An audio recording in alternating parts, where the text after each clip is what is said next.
Hey, this is Mark Steger. You're listening to Verbal Shenanigans with Scott Brennan and Michael Burlew.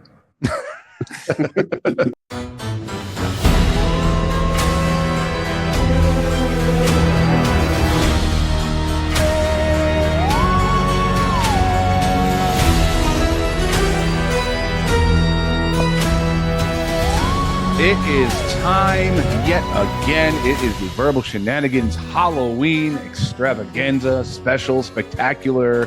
And I am feeling as festive as possible. And best of all, this week, Dom, Harry, longtime listeners, you've heard him on the show a bunch before. They have joined me.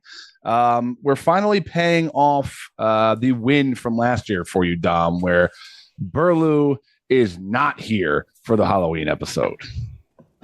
Oh, okay. That's kind of a shame. No, it's not. You were supposed to be the co-host, and you now have your chance. I figured I'd bring Harry in too. What better way to celebrate a holiday than Burlewless? So it is one of our favorite episodes of the year.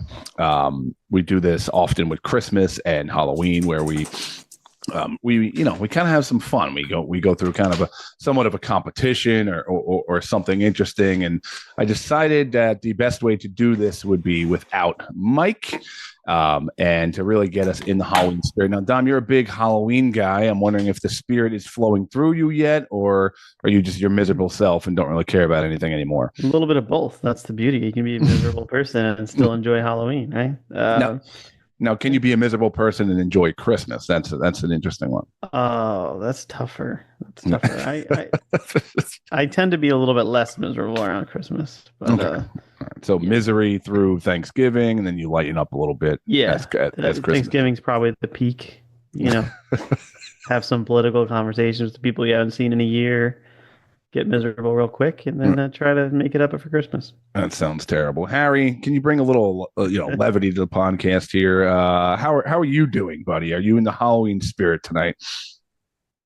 Well, it depends on what you mean by spirit, Halloween, and Harry.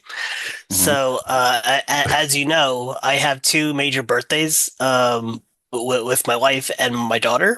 So they have the entire month of October from the 1st to the 31st. Gotcha. So, every day it's either Halloween, birthdays, or something special going on. So just, nonstop Halloweenness going on all month. Frankly, I'm just happy the two big birthdays in your life aren't like Axe from Demolition and, the Tatanka or something like that. Some lame wrestlers that you probably celebrate throughout the year. Axe was the leader of Demolitions. I don't know what you mean by lame on that one, but but no, it is really nice, and it's really cool that it is like all in 1 month together. So we can just kind of do take the month, do different things on different weekends for all of them, and it's a nice time. But it does feel like a good month. Nice. Well, the Giants are busy blowing 30-point leads, so it's October. Boys, I think we're going to jump right into this today. We have a great guest later in the podcast, very Halloween related. We'll get to him kind of towards the end, but as you know, we like to play some games here, and I was curious if you two are you are on board. Absolutely. The check cleared, so I am definitely on board. Awesome. That 37-cent check we made. I'm sorry, Dom. Harry got the extra penny. So so we're gonna jump right into this. We've been building this up. We got a large game here today. Let's get into the Halloween spirit, boys. All right. Here we go. It's 1838.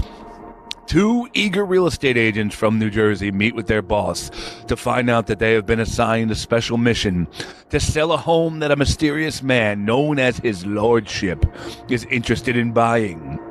You are told the reward is large, but the travel will be intense and require days of travel through uncharted areas of Georgia. burdened with debt, the cost of raising children and living in these dark times, the reward would be a massive relief to your family and set you up for financial stability that your family needs. Do you accept this journey? Dom, do you accept Absolutely. the journey before you? Absolutely, I do. Yeah. No, you are really bringing the excitement to the game. You make me want to kill myself, and that's the end of the Halloween That's me. special. This is what you get. You expect from me, and I deliver it every time. Harry, the mission before you, do you accept? You know that I accept because wandering in the deep state of Georgia and there could be swamps for all I know because I've imagined that. Yeah, I am down. Let's do this. All I have right, never boys. been to Georgia, and it does scare me. So I think it's a good one. The journey is long, arduous. You notice a lot of awful sights. A dead man at a grocery store. A dead man at a restaurant. There, here, everywhere. Bodies just piling up. You notice random dogs roaming the streets, almost as if they were being lured to the house you too are traveling to.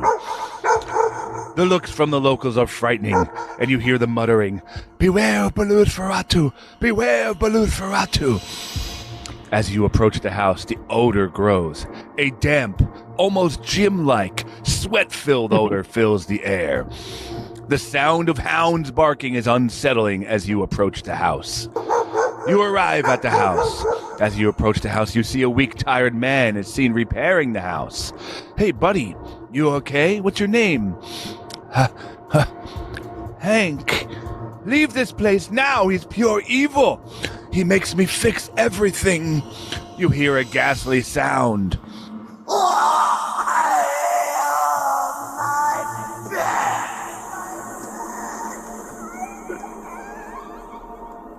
"You must go now," Hank mutters as he scurries off into the shadows. You enter the house. Hounds walk about everywhere. Old mouse ears covered in spider webs. Broken lightsabers blink as if the batteries are dying. Old Washington Redskins apparel is strewn about this house. And the smell, the odor, my God, the smell. "Your lordship?" you mutter. Come upstairs. Close. You open what appears to be the bathroom. As you peek slowly around the corner, you see him. Grotesque. There he is, feet hanging outside the tub, preserved in water, sucking on an old red lollipop with an old raggedy cloth covering where his penis should be. He is more frightening than you imagined. Bow before me, your lordship, your lollipop king, the boomerang, Burlewsferatu. Your lordship, we are here to show you the property you were interested in. It's a great opportunity. Lovely house. I see you have a family. He mutters as he leans over the tub and peers at your wedding rings. It shakes you. The odor, the voice, the cracked skin, the penis towel. Show me a picture of your wife. Reluctantly, you reach into your pocket and pull out the family photo and slowly lean over to the monster to show him. Closer. Your wife's a beautiful neck. You run, tripping over Disney toys, dog toys, private Burlew toys. The terrible screams of a back-spasming vampire echo through the house. And this is where our game begins.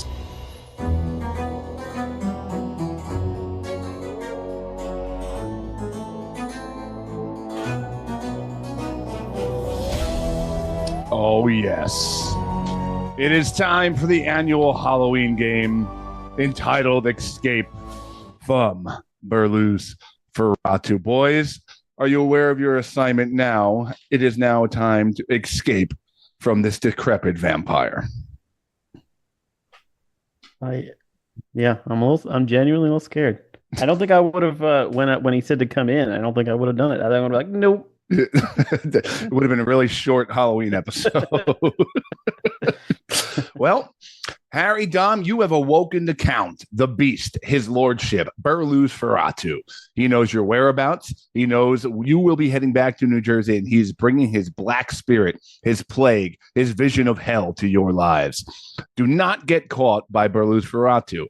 You have 3 nights to avoid the pursuing of this beast, which will certainly end in death. You are each equipped with 1 garlic bulb. Okay, 1 garlic bulb that will move Burlewsferatu back 1 spot. Garlic bulbs cannot be used in the last round. Can you make it to sunup at the end of 3 days? We shall see. As for Burlewsferatu, we'll get to him shortly. Gentlemen, this is your opportunity to get ahead of the monster. There are 3 possible spots on the line before we meet the beast. Okay. As you know, you're escaping from Douglasville. Okay, gentlemen, you know Halloween season is upon us. You are now embarking on a disturbing, grueling journey, and it starts here.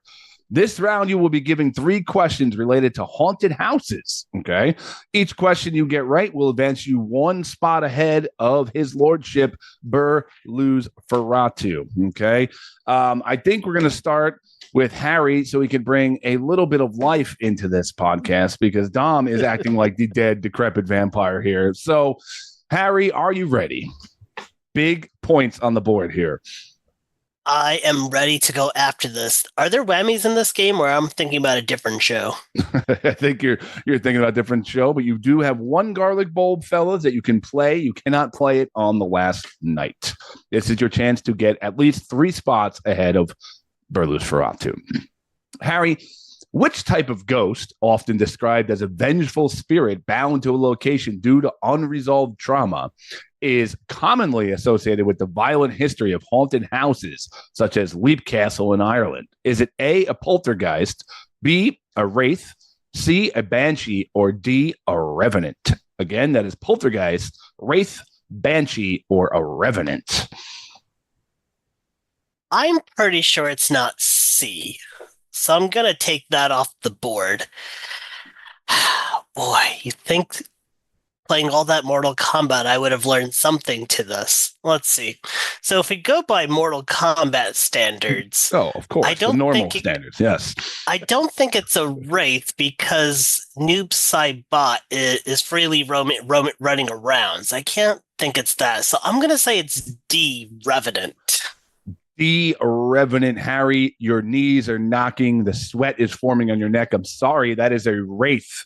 You are now only possibly 2 steps ahead of his lordship. Dom, what infamous haunted house in New York became the subject of a 1977 book and 79 film claiming paranormal activity after a tragic 74 event? Is it A, the Lemp Mansion? Is it B, the Amityville Horror House? Is it C, Myrtle's Plantation, or D, the Whaley House? The Amityville Horror?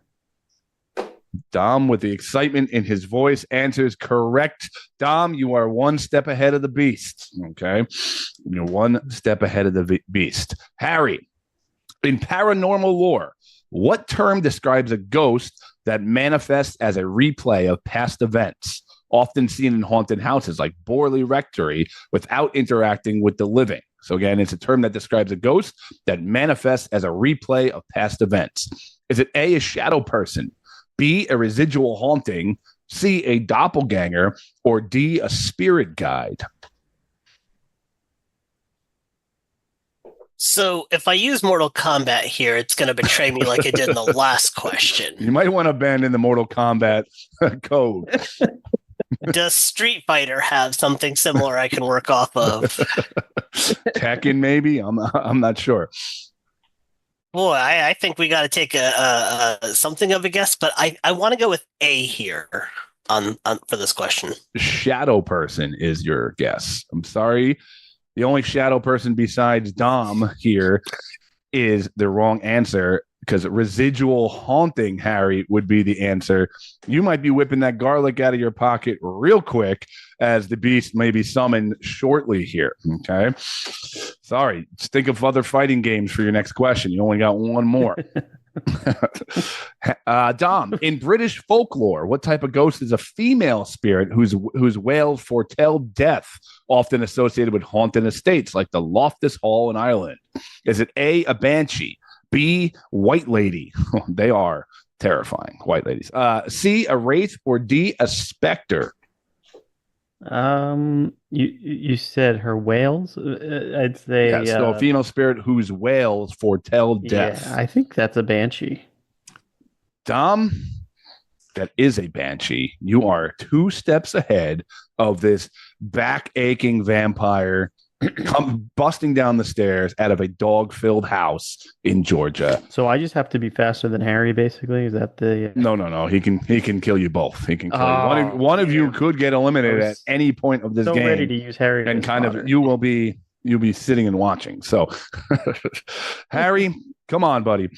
Nope. What term describes a ghost tied to a specific object, such as a mirror or a painting, often found in haunted houses, like the Myrtles plantation, where such items are said to hold spirits? Is it A, an anchored spirit? Is it B, a bound haunting?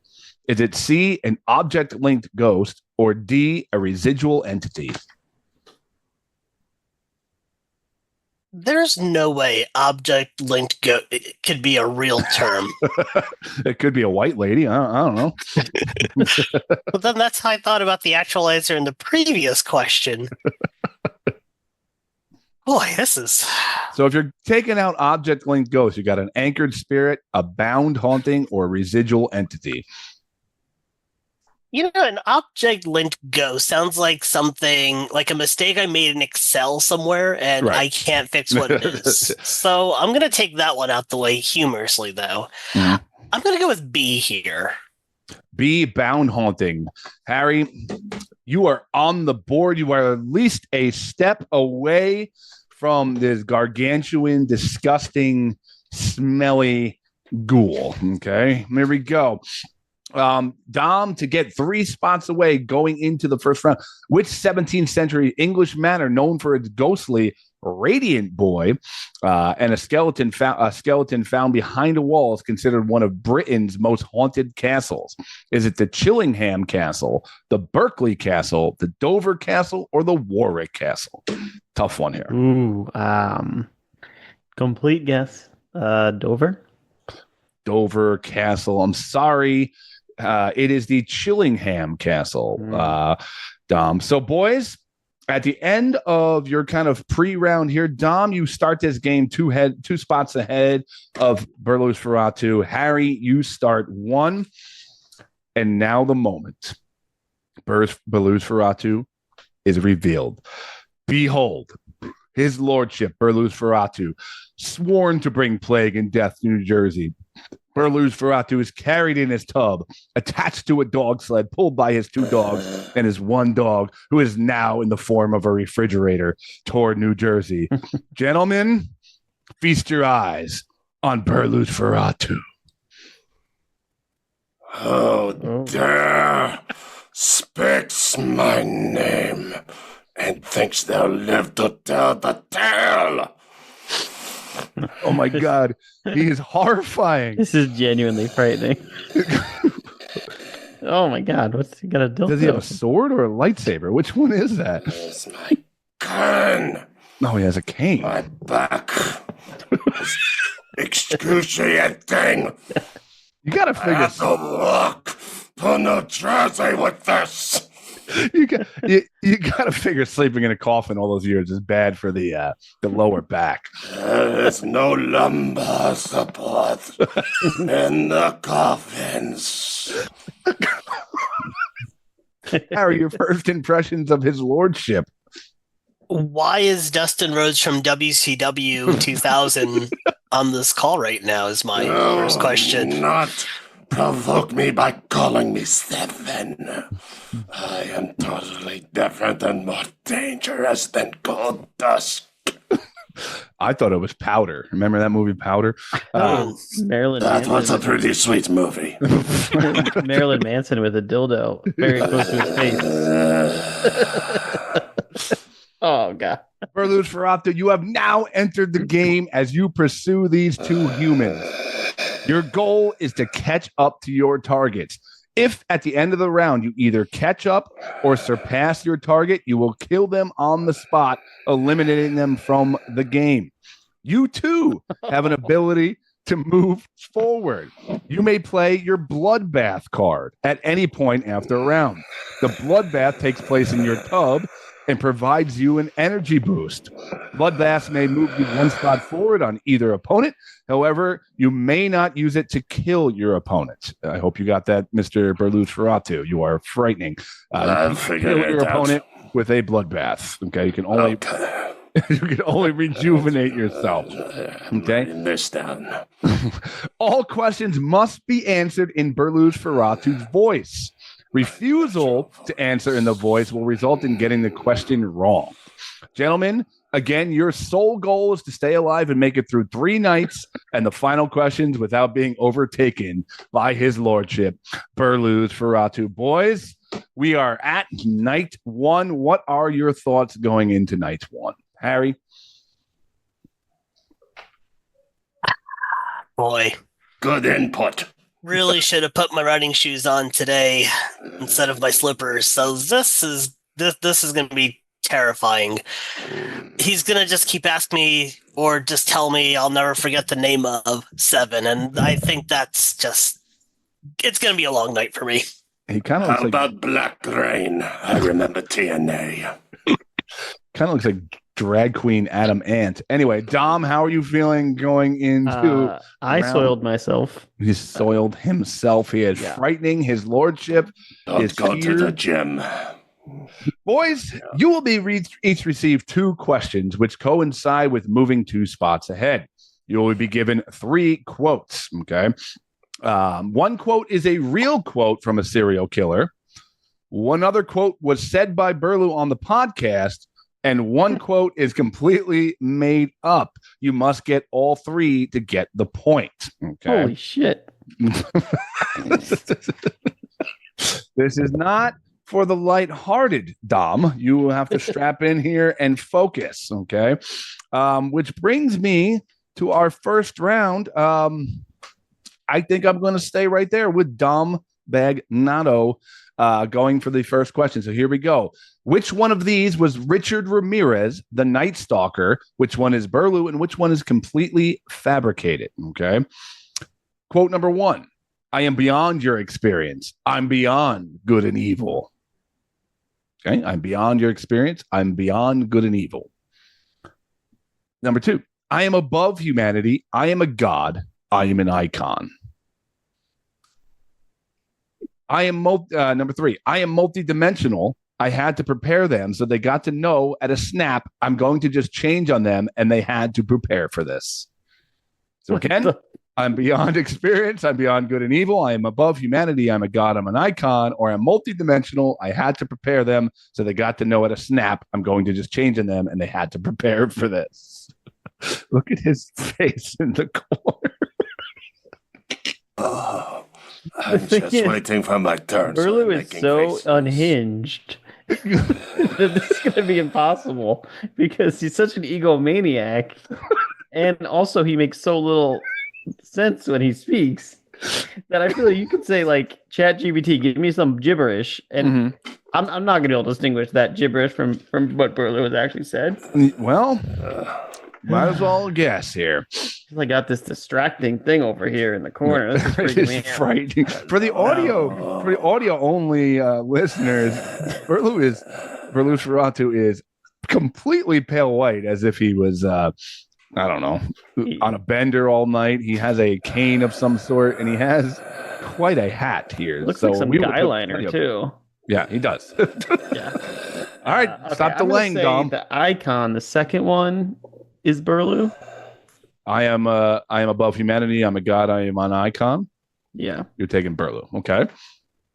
I'm gonna say, oh boy, the Richard Ramirez is the third one, and the made-up one is the first one.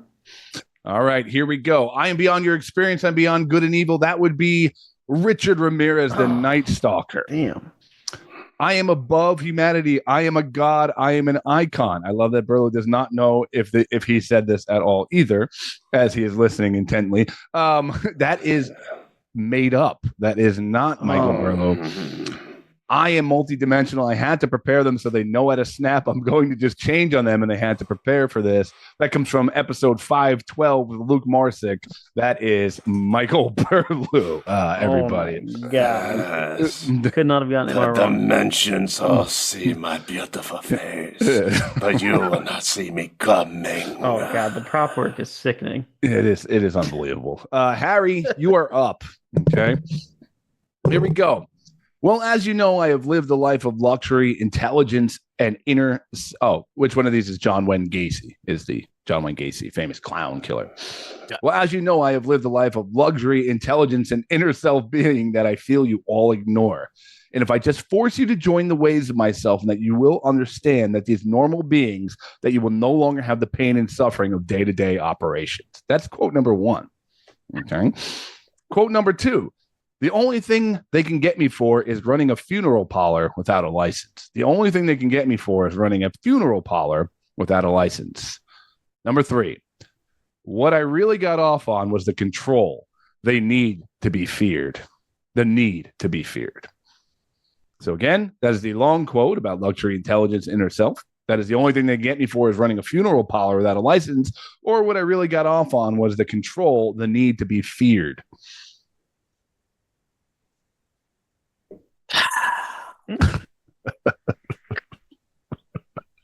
I thought he was all 3, so It's distinctly possible. okay. I hope that makeup doesn't come off and you got to go in the office tomorrow. I understand you have an issue with your computer. Bring it to me. Bring it to me. Just to clarify, I have to do it in that voice to successfully answer the question if I get it correct, right? No, only his lordship has to do the voice for the game. Oh, You guys are running away from him. Yeah. okay. Why would you? Oh, Why would you do the voice? I mean, I could also say feel free to do the voice if you want, but it might anger his lordship. Imitation is the severest form of flattery. I don't want zombie I don't know James what he Spader. just said. He got caught on he something said there. severest form of Again, flattery. Second word was sincerest. I think he had something in his tooth there for a second. But, yeah. I just don't want zombie James Spader coming after me from the blacklist. So, okay. All right. I'm going to say for quote 1, that was... I want to say it's someone's quote, but I don't think it belongs to Burlew or John Wayne Gacy. Okay. For quote 2, I think that's John Wayne Gacy, because I'm trying to think where Burlew said, oh, they would get me for owning a funeral home. And then after the last episode, the reference to the ex-hamster account, I feel like that third one could be him just because God, Heaven's first round pick, it's consistent. Well, the sad thing is they only get me for is running a funeral parlor without a license. Harry, you were correct. That is John Wayne Gacy. That is John Wayne Gacy. What I really got off on was the control. The need to be feared. That is made up. That is made up. The luxury, intelligence, inner self, normal beings no longer have pain, suffering of day-to-day operations was something an actual man said. His name is Michael Burlew on episode 514 with Lord Buckethead. No points. He is lurking behind both of you. I'm behind you. Oh my God, that's so scary. Bringing us to He's saying I'm behind you and giving the Burlewsferatu shocker himself. symbol. I don't. Fourth time. Just grab tight on the dildo there. Here we go. First quote. I am rubbing up with the gods. This is Jeffrey Dahmer. Jeffrey Dahmer would be who you're trying to decide, your lordship. I am rubbing up with the gods. Next one. Normal life never really suited me. I aspired to be different, to be powerful. And third quote. I don't know if I could have stopped it or not. I just don't know. So again, we got what I really got off on was the control, the need to be feared. 2, I'm rubbing up with the gods. Or 3, normal life never really suited me. I aspired to be different, to be powerful. And who is the killer again? You. No, Jeffrey Dahmer. Jeffrey Dahmer. The second one seems like my mortal form, so I will go with Burlow on number 2. I believe number 3 best suits a man who doesn't understand the world he lives in and eats human beings. And number 1 is just a phallus. Quote. A phallus? Yes. I think you mean a fallacy, your lordship. Not a phallus. A phallus is what you're holding. Do not interrupt me when I'm talking. I was not finished with my sentence. Okay. Oh, this is going wonderful. Normal life never really suited me. I aspired to be different, to be powerful. Was made up. It was a phallus, if you will. Yeah, it was a phallus. Yes. I don't know if I could have stopped it or not. I don't know. That was Jeffrey Dahmer.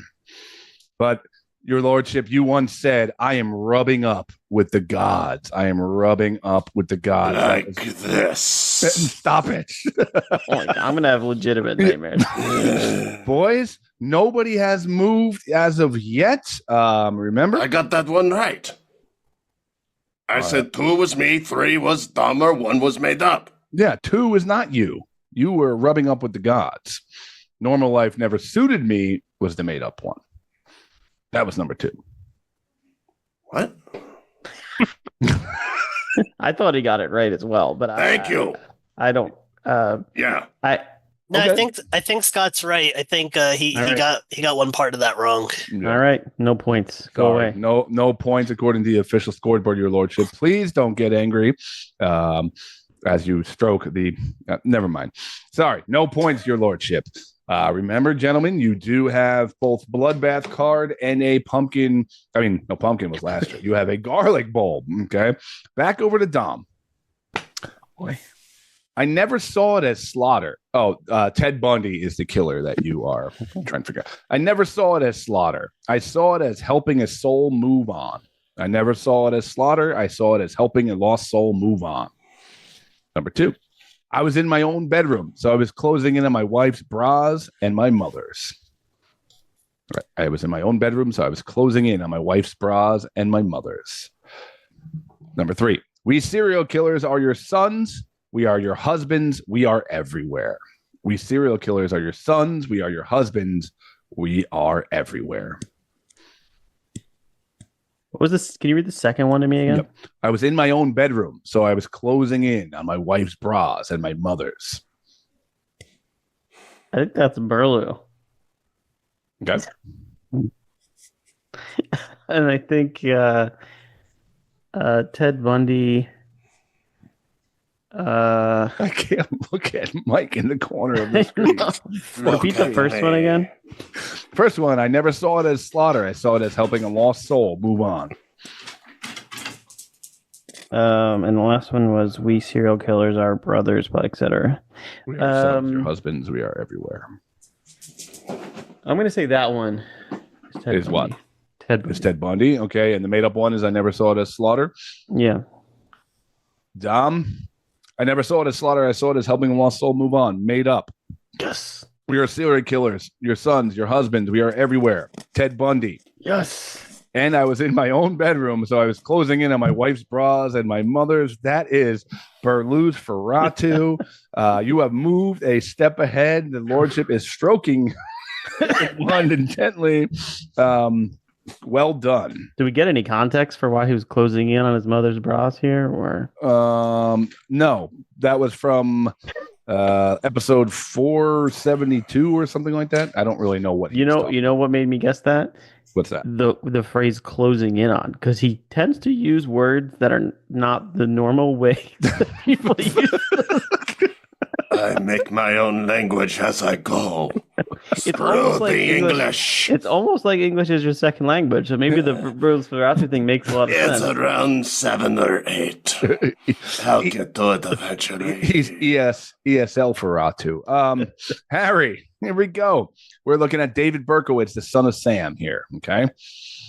The demons wanted my penis. The demons wanted my penis.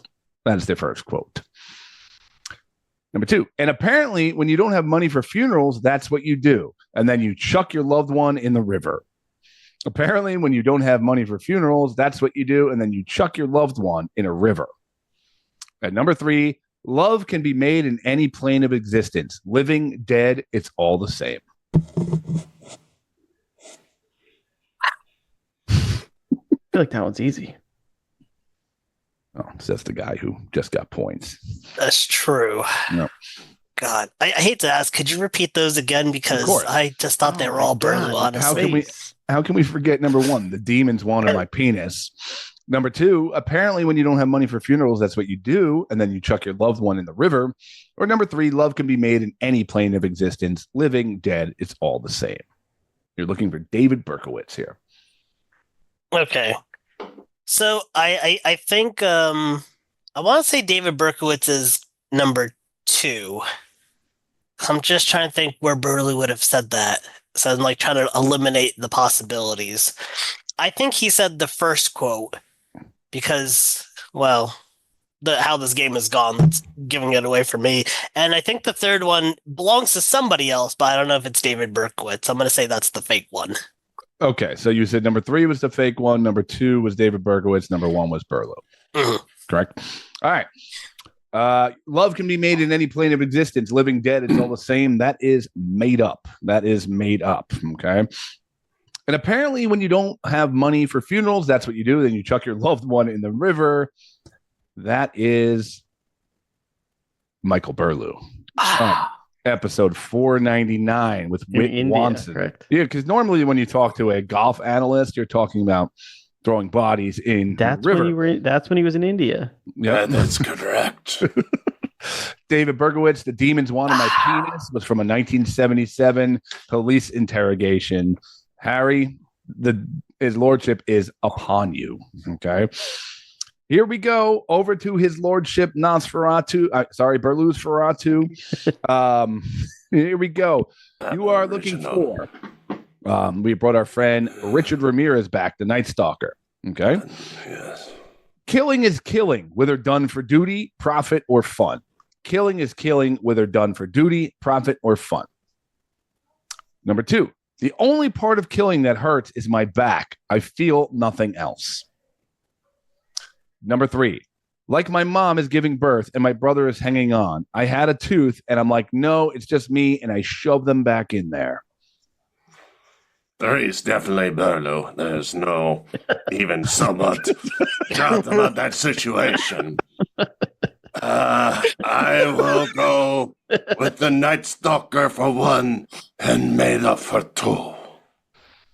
Like my mom is giving birth, my brother's hanging on. I had a tooth, and I'm like, no, it's just me, and I shoved them back in there. Episode 528 with Our Lady Peace's lead singer Ray Yes. Maida. That is Burlew all day. That was part of one of their songs, if I recall.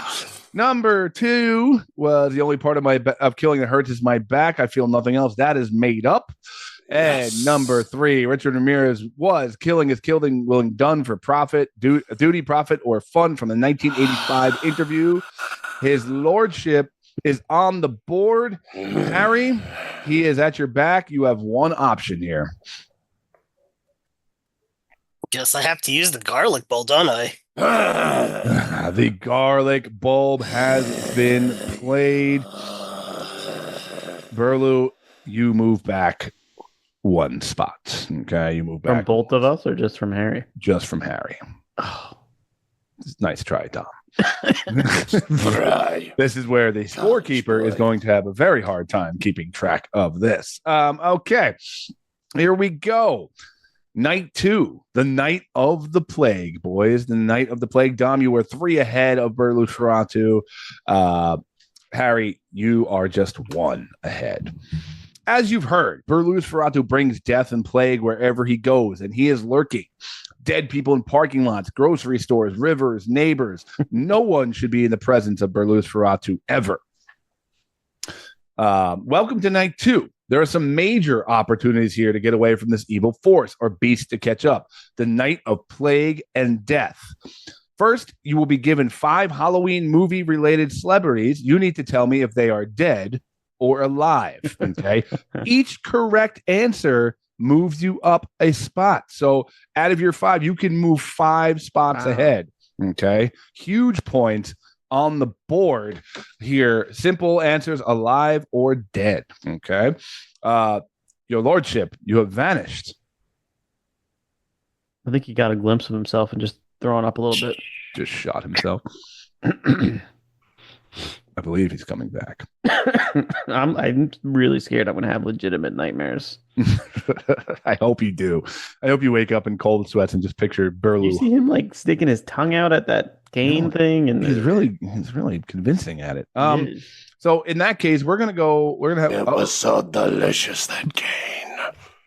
Licking it, thinking of the 2 of you. I love that the dog is actually barking. That is like spot on. Children of the night, keep it down. Your lordship, we cannot see you. I hope that like I am coming back in a second. Staring at him through the window. Coming back in a second. So in that case, we're gonna go with Harry. You are up first because you are closest to his lordship. Here we go. We're gonna go rapid fire here. Shelley Duvall from The Shining. Shelley Duvall, I think she's dead, I think. Dead is correct. Dead is correct. Donald Sutherland, Invasions of the Body Snatchers. Donald Sutherland, Invasions of the Body Snatchers. Wait, is that to me or to That's to you. You're getting all 5 right now. Oh, my bad. I think Donald Sutherland's passed away recently. Dead is your final answer? Yeah. Dead is correct. Craig T. Nelson, Poltergeist. I think he's still alive. Correct. Toby Hooper, director of Chainsaw Massacre. I want to say alive. Sorry, dead. Dead. And Wes Craven, Nightmare on Elm Street. I want to say alive. Sorry, dead would be the answer. Dom is not happy with Harry's answer there. I'm not either, so So that's 3 points to you, Harry. I want to go over to your lordship if you are available. I know the Zoom in Transylvania or where the hell you are is a little sketchy. Oh my God. Oh my God. Did he just do a It is my next body form. Continue with your game so I may. Burlewsferatu, you got a little color on your eyes. It feels like the color's coming back to your face. I am in my new form. Enjoy it while it lasts. For those who are just listening, he is now dildo-less and hatless, or cane-less, and his hair is slicked back. He's more of the classic vampire look, as we know. Here we go, your lordship. George Romero, Dawn of the Dead. He is dead. Correct. Clive Barker, writer of Hellraiser. Dead. Sorry, he is alive. Barry Bostwick, Brad Majors in the Rocky Horror Picture Show. Dead. Sorry, he is alive. Tim Curry in It, playing Pennywise. Alive. And Sissy Spacek, who is Carrie. Alive. Alive is correct. That is 3 points for his lordship. Dom, over to you. Donald Pleasance, Dr. Sam Loomis in Halloween. Dead. Dead. Unfortunately. Well, I'm sorry, buddy. I hate to break the news to you here. Too soon. Gunnar Hanser, who was Leatherface. Ooh. Good question. Let's see. That was about almost 50 years ago. I can say dead. Dead is correct. Tom Savini, makeup Dawn of the Dead. Makeup artist. I think he's still alive. He is alive. Yeah. Tony Todd, the Candyman. I believe he passed away. He just recently passed away. He is dead. Correct. Harvey Stephens, who was Damien Thorne in The Omen.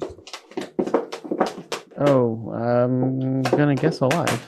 Alive is correct. Dom with a sweep on that part of round 2 here. So let's see. We have 3, 3, and 5 there. I'll do the math in just a second because that is only part of this round. Should I use my bulb now just to make it so you don't have to do double the calculations? You can if you want. If you want to knock him back even further. Can't hurt. Okay, so Dom. I'll use my bloodbath. A cancellation. Did not see that coming. A bloodbath and a cancellation and a garlic bowl played at the same time, meaning no movement. No movement. So, Dom, you are at 8 spots, okay, currently. Burlew, you are 3 spots, okay. I think. Yes, 3 spots, okay. And Harry, you are simply 1 spot ahead of Burlewsferatu at the moment. Now, as you know, Burlewsferatu has quite the power over women. Just like Nosferatu, he can make women succumb to very evil things. Rumor has it Burlewsferatu has been doing it for centuries. The last question of night 2 is worth 2 spots.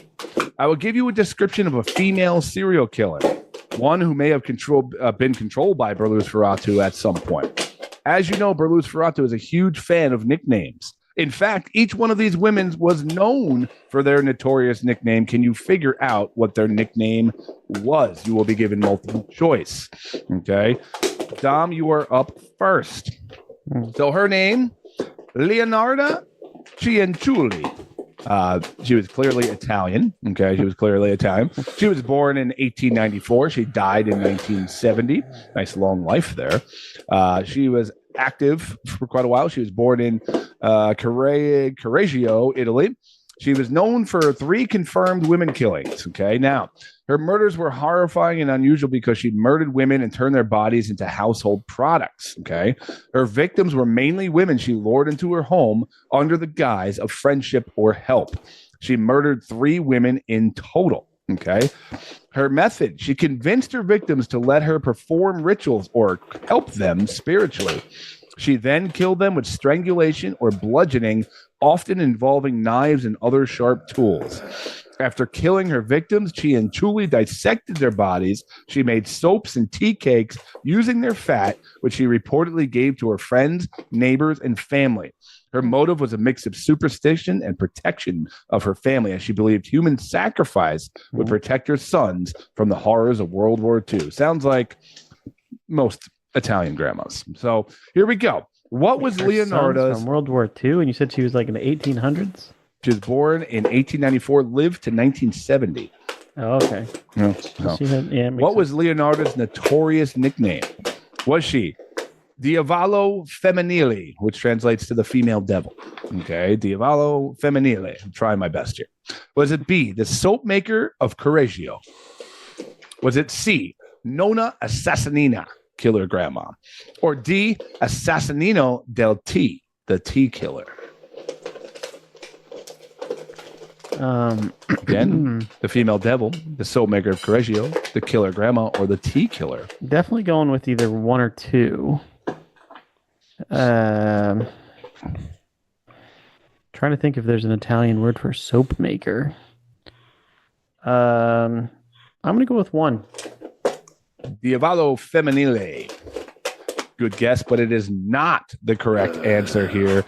Her real name was the soap maker of Correggio. Okay, pretty on the nose there. Yeah. No points for you, Dom. So we are going over to your lordship. You are up. You are very familiar with killings and convincing women to do things. This one is right up your alley. Very Transylvanian here, okay? Her name was Elizabeth Bathory, okay? She was nationality. Is that your back, sir, or is that Just to mention It's my front, if you know what I mean. It's a little triumph in there now.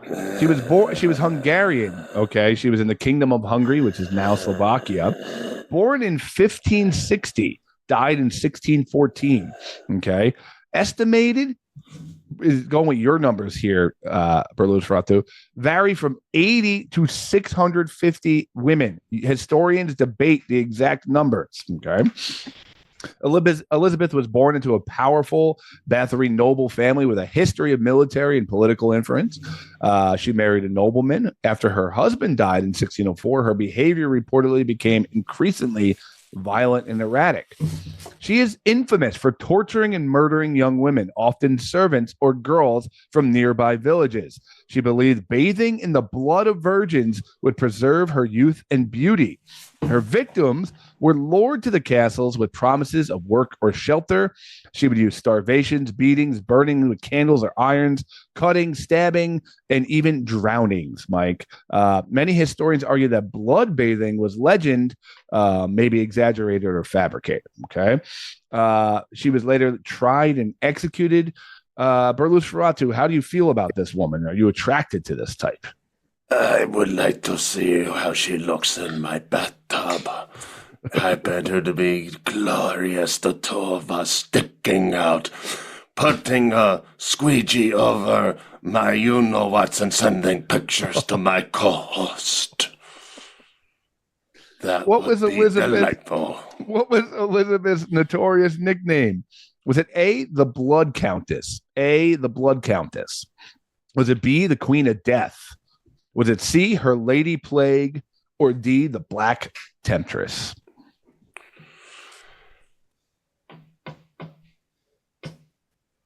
I am going for B. You are going for D, the Black Temptress. Yes. Sorry, Mike. Her name was the Blood Countess. What was that name? Sorry, Your Lordship. Burlewsferatu. It is the Blood Countess was her name. No points. Harry, you're up. I'm going to tell you about a little girl named Nanny Doss. Nanny Doss. Her full name, Nancy Hazel Doss. Okay. Her nationality, she was American. She was born in Blue Mountain, Alabama in 1905. She died in 1965. Known victims, 11 confirmed, suspected up to 22. Nanny Doss had a traumatic childhood with an abusive father and mother who reportedly favored her siblings. She married 4 times and was involved in multiple relationships over her lifetime. Nanny Doss murdered members of her family and romantic partners primarily for financial gain, revenge, and personal convenience. Her victims included all 4 of her husbands, 2 of her children, her mother, her sister, a grandson, and several lovers.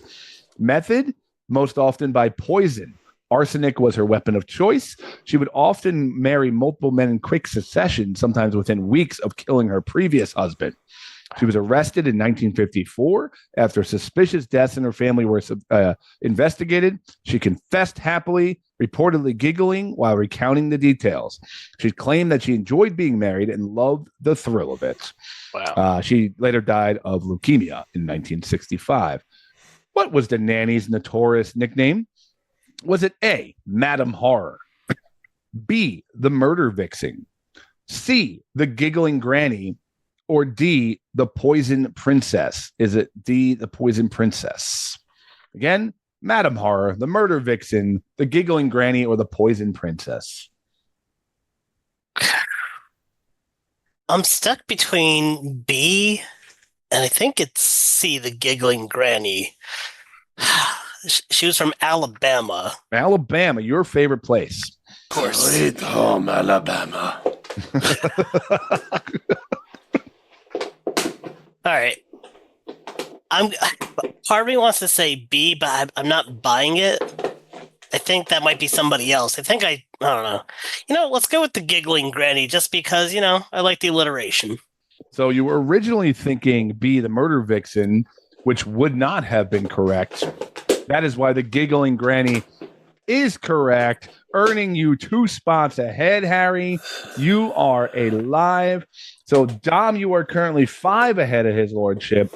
Harry, if my math is correct, you are 2 ahead of his lordship, correct? Let me check. Yeah. 8 and 2. Burlewsferatu, how are you feeling after round Wait, 2? shouldn't Harry be 3? Because that, if he was 1, Oh, he had was 1. 2 points? Yes. So 8 and 3 is the current steps ahead of his lordship. 6, 7. Burlewsferatu keeps up with the TikTok. I am not pleased with this right now, so I must go to my final form. Burlewsferatu, you've lost a few steps over the years. You're a little slow in getting your victims. So I'm jiggling. The part where he turns off the camera. he almost didn't there. He almost didn't. So he's turning into his final form, I guess. Which leads us to night 3. Boys, the beast is approaching. His stench, his aura, his plague, his soul lurks behind you as you try to return home. It's the final night. Can you make it to sunup and release the curse of Burlewsferatu, or will you perish under his impending death spell? As you know, the beast is quite convincing.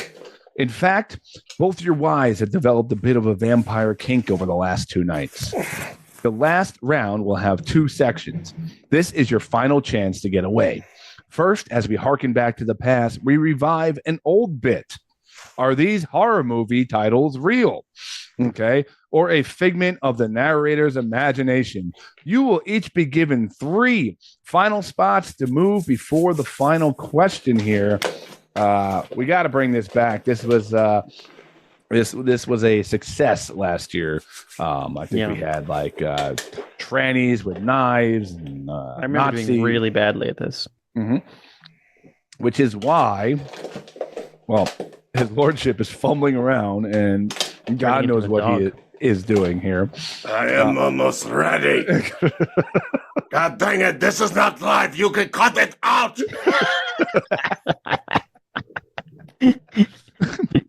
That's definitely not getting cut. No, definitely.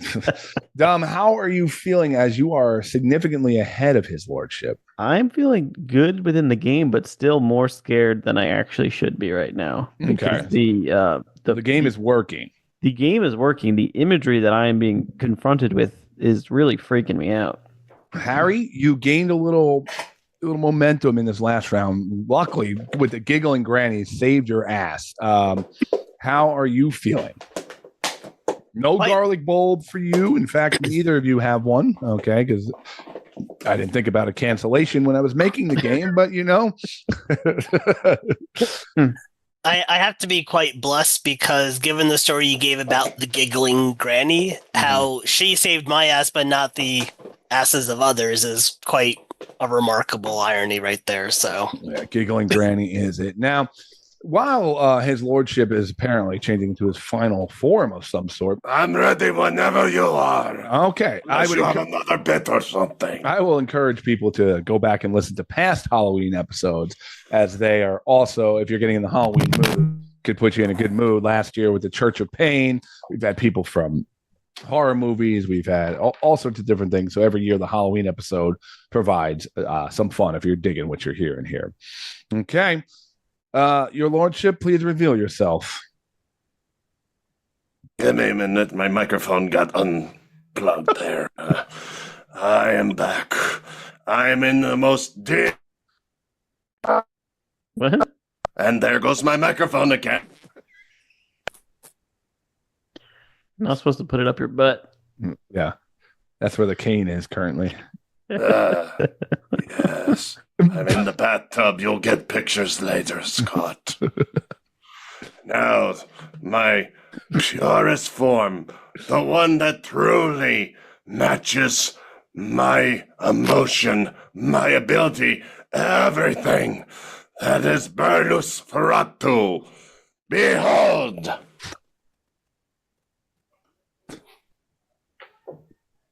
It's just your name on the screen. I know, I hit the button. Count Burlewsferatu! And I'm back in my native form.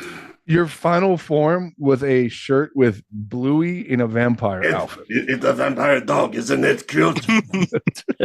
I saw that Walmart and I said, that is perfect.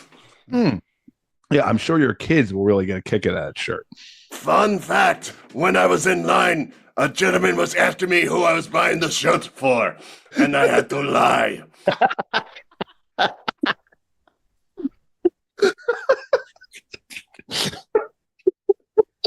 I said something about the Halloween party or something I don't recall. Okay. Wow. Are you ready, your lordship? Yes, don't I look ready? I think you should go out tonight with the smeared makeup and the Bluey shirt on and just see kind of what I had to put my mascara on first and bring the cane, you know. Oh, all right. Your lordship, the Velocipaster. The Velocipaster. The story follows Doug Jones, a Catholic priest who loses his faith and his parents in a tragic, absurdly low-budget car explosion. Seeking spiritual solace, he travels to China. While in the woods of China, Doug encounters a dying woman who gives him an ancient, magical dinosaur tooth. He accidentally cuts his hand on the tooth, infecting him with an ancient power. Upon returning home, Doug discovers that whenever he gets angry, he transforms into a bloodthirsty velociraptor. Real or made up? I will go with real. The Velocipaster is a real movie. It is a real movie. Cutting yourself on a dinosaur tooth apparently can infect you. Where can I see this? I'm going to be pulling these up just to see if I can inform us where we can find them. Thank you. Inform the audience where they could get stream Velocipaster now. But Dom, you're going to have to wait because you are up. Okay. Dom, that brings us to... Wait, one second. Available to stream on Prime Video, Velocipaster. Oh, okay. We do things to promote at the end. Yeah. And now Burlewsferatu is chasing both of you right now. So that's one to the right here. Evil Bong. The story centers on a group of 4 college roommates, 3 of whom are enthusiastic stoners. Larnell, Brett, and Bachman. They are joined by their new straight-laced, nerdy roommate named Alistair. Larnell purchases a giant antique bong that was advertised as being possessed by its previous owner. The roommates, excluding Alistair, begin smoking from it. The bong, which they eventually name EB, is indeed sentient and malevolent. When someone smokes enough from it and passes out, their soul is sucked into a surreal, alternate dimension known as the Bong World. The world takes form of a nightmarish, psychedelic strip club. The evil Bong, Dom. Not sure what's scarier, Burlewsferatu or the evil Bong, but both are frightening. That sounds pretty real to me. I'm going to go with real. That is 100% real. Evil Bong is streamable. So now you can do your research as Harry goes and tell the audiences where they could stream such great... I believe Tommy cinema. Chong was the one that starred in the movie. Who is it? Tommy Chong. I think you're correct. It's actually not, it's 2006. It's not even that old. Not even that old. So, guys, you can available on Prime Video. Oh my God! You could do all after you do this. You could do this as a companion episode. What's on Disney Plus this week, Dominic? Harry, you're up. The Killer's Sofa. The story centers on Francesca, a young woman who works as a dancer and has a strange history of attracting extremely obsessive and sometimes dangerous male suitors. The villain of the film is not technically a sofa, but an old brown reclining armchair that is possessed by a malevolent spirit. The recliner is possessed by the spirit of Gerard Colette, a 17th century French witch. Francesca, being a descendant of Gerard's female victim, carries a curse that causes intense, obsessive infatuation in men. The chair becomes immediately violently obsessed with Francesca. Driven by intense jealousy, the recliner begins a series of crimes of passion, murdering anyone it perceives as a rival or threat to its sole possession of Francesca. This includes her current boyfriend, her stalkers, and anyone else who gets too close. The kills are often bizarre and rely on the chair's springs, its hinges, and its brute force. Killer sofa. You. Killer tofu. Can I, based on whether I would want to go see this or not, and that could be the answer? I guess we can't do it that way. It really depends what your strategy is. Are you going with a Tekken, Mortal Kombat, or Street Fighter strategy here? Actually, I'm going to go old school. I'm going to pick the Sega Genesis Street Smart video game series. But yeah, let's go, 2 for 2 real. Let's make it 3 for 3. This is a real movie for some reason. I don't know why. I want to go see this thing. That is 100% real. You can also see Killer Sofa somewhere on the internet, as Dom will also tell us. I'm going to guess Prime Video has all three of them, which brings us to our sponsor tonight, Prime Video. Killer Sofa available on Amazon Prime Video. Right now, you can sign up, use the promo code Verbal Shenanigans, and all these movies will be downloaded onto your computer. That's why AWS went down a couple days ago. Everybody's watching these movies. Let's go over to his lordship. Here we go. Dead and Breakfast. 6 friends on a road trip get stranded in the strange town of Lovelock, Texas, and stay at a creepy bed and breakfast. After a double murder, one of the friends accidentally opens a mystical box, releasing the evil spirit, Kumanthong. The spirit possesses him and turns all the eccentric townspeople into a horde of intelligent line-dancing zombies. We're coming to get you. We had a former guest that was in that movie, you know. The surviving friends are forced to fight for their lives inside the B&B against the undead, with the chaotic, gory events being narrated and sung by a local cowboy musician. I'm guessing Burlewsferatu has the answer. It is what? It is real. I told you. One of our former guests was in that movie. Really? Which one was it? Let me look it up. Vander something. Your lordship, what service does Burlewsferatu have on his phone? He has Verizon.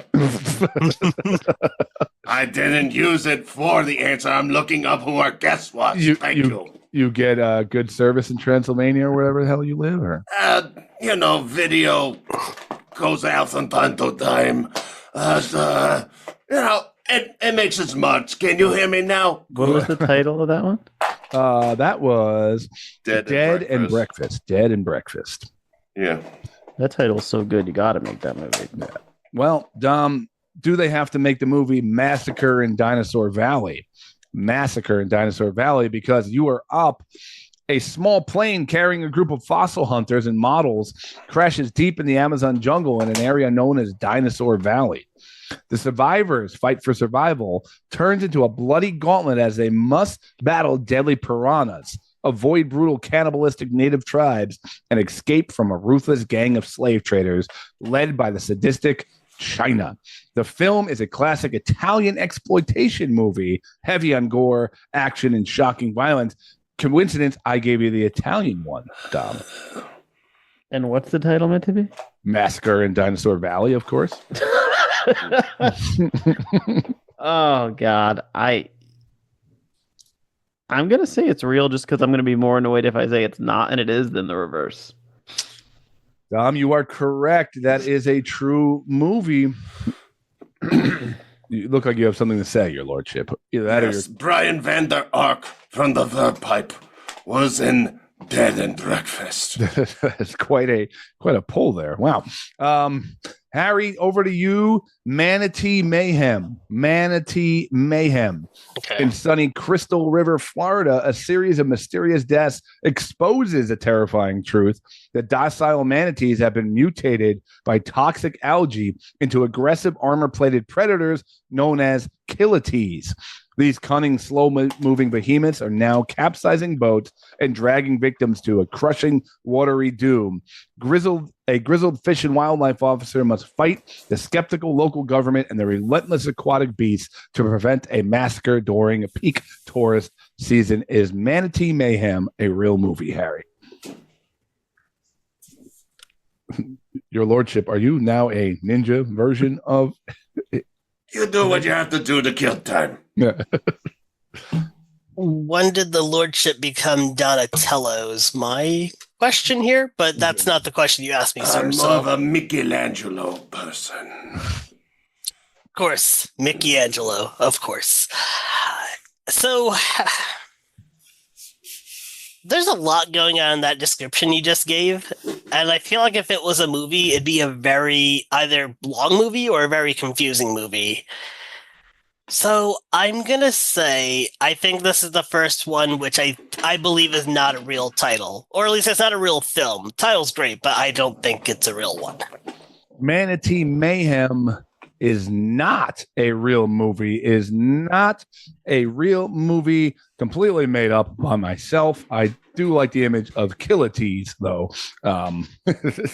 Which brings us here. Now, Mike, you do have a bloodbath you could use here on Harry before this last question. I suggest you do. Go for it. So, going into this last question, Dom, you are 9 spots, 8 spots, 9, 1, yeah, 8 spots ahead of Burlewsferatu, I believe, the math. So you are doing quite well. But now with his bloodbath, Harry, I believe you are only 2 spots ahead of his lordship, if my math is correct. If not, who cares? That sounds way more interesting. I'm sure somebody at home is keeping track. Yeah. I do have a question. Is the bloodbath brought to us by our friends from the Walden Jam? That's what I want to know. The Walden Gym, home of Shirtless Woodboy and bloodbaths, and people getting lost in the woods, and everybody screaming, "Why the hell we here?" And food trucks that had to be gone to twice in one day. Burlewsferatu is truly a possessive beast with the ability to convince anyone of his evil goals. Welcome to Beat the Beast.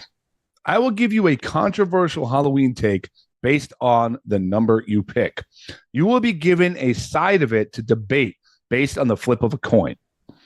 You and the beast will each get 60 seconds to argue your point. Then the other player must decide who he thinks made the best argument. If the narrator, aka me, disagrees, both players will get an additional 30 seconds to hammer their point home. Okay? You must wager how many spots you are willing to risk. If the beast beats you, you gain those spots. If you lose, he will gain them on you. Burlew, your spot value is the same for both players in here. Okay, so you're going against both players, okay, separately. All right. I guess we're going to go against Dom here. Now, again, if you misunderstood the rules, I'm going to give you a controversial Halloween topic debate. Depending on what side of my coin here is what you have to argue either for or against, regardless of your actual opinion on this. Does everybody understand the final round here? I figured that. Guys, normally on a podcast you speak when you are asked a question, but I appreciate the head nods and puzzling. Well, I get the game. I'm wondering, do I have to wager anything? You don't, but to make this anticlimactic, ain't it? You know what? For questioning the host, let's see, what would the difference be? You're losing 3 spots. I just broke a leg. Well, we'll go with Dom anyway first. Okay. All right. This might get his lordship ready for the final debate where he can kill one of his victims here. Okay. Dom, I would like you to say heads or tails, please. Tails. Okay, tails, you are going to be against whatever this topic is. Your lordship, I'd like you to pick a number between 1 and 10. 8. Okay. Now, Harry, you need to be listening because you are going to be judging along with me, possibly. Okay. Now, your lordship, would you like to go first or second on this? I will let you choose. I'll go second because I forget if I was for or against. You are going to be for whatever. Okay. Good to know. And your topic is the sexualization of costumes, the prevalence of sexy versions of occupations, characters, cultural figures, particularly for women and girls, often leading to debate about hypersexualization and objectification. So, Dom, you have 60 seconds to tell us why you are against such things. Go. Okay. So here's the thing. Halloween, and I've said this actually on past episodes, Halloween is supposed to be scary. Mm-hmm. The point is for costumes to be scary. So if you're out and you're a little kid and you're some little fluffy costume, like that's not the point of Halloween, right? Mm-hmm. And being older, the sexy version of that is just a cop out. It's the same thing, right? Like, yeah, you want to be sexy? Be a sexy zombie nurse. I have no problem with that, right? But if you're going to just dress up in a skimpy outfit and use it as as a excuse to be something that is, not scary, then you're completely missing the point of Halloween, which is to dress up and scare people and celebrate. 10 seconds left. Celebrate the macabre and celebrate death in ways that are part of our humanity, and that's the essence of Halloween. So just dressing up, and you can go out and do that on a Thursday, Friday night, but that's not Halloween. Wow. Okay. So you never got sexy for Halloween ever, Dom? I did, but I was always scary. Scary slutty vampire. You know how it is. Your Lordship, you have 1 minute to tell us why the sexualization of costumes is a good idea. Go. Well, here's the thing. You have to remember that holidays are made for everybody. You are not going to get the 20s, the late teens, the lower 30s people to go out and be like, oh, my whole day has to go around. Hold on, Your Lordship. I think you knocked your microphone out again. He's coming back.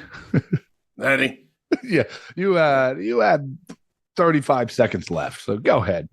If we want everybody to go out and do what they enjoy the holiday, which is the point of Halloween, they should be allowed to dress up in any way humanly possible. They're not going out there to be like, oh, I had to be this cross-dressing monster with the boobs hanging out. I do not want a boner and be petrified at the same time.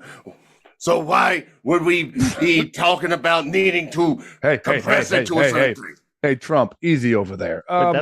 You're making my argument. You don't want a boner and to be scared at the same time. You're saying people shouldn't be. You just said you want scary zombies to be sexy. What on God's green earth is wrong with you? Everybody's got their own thing, I guess. Harry, you are the judge. I have my opinion. You must agree with me.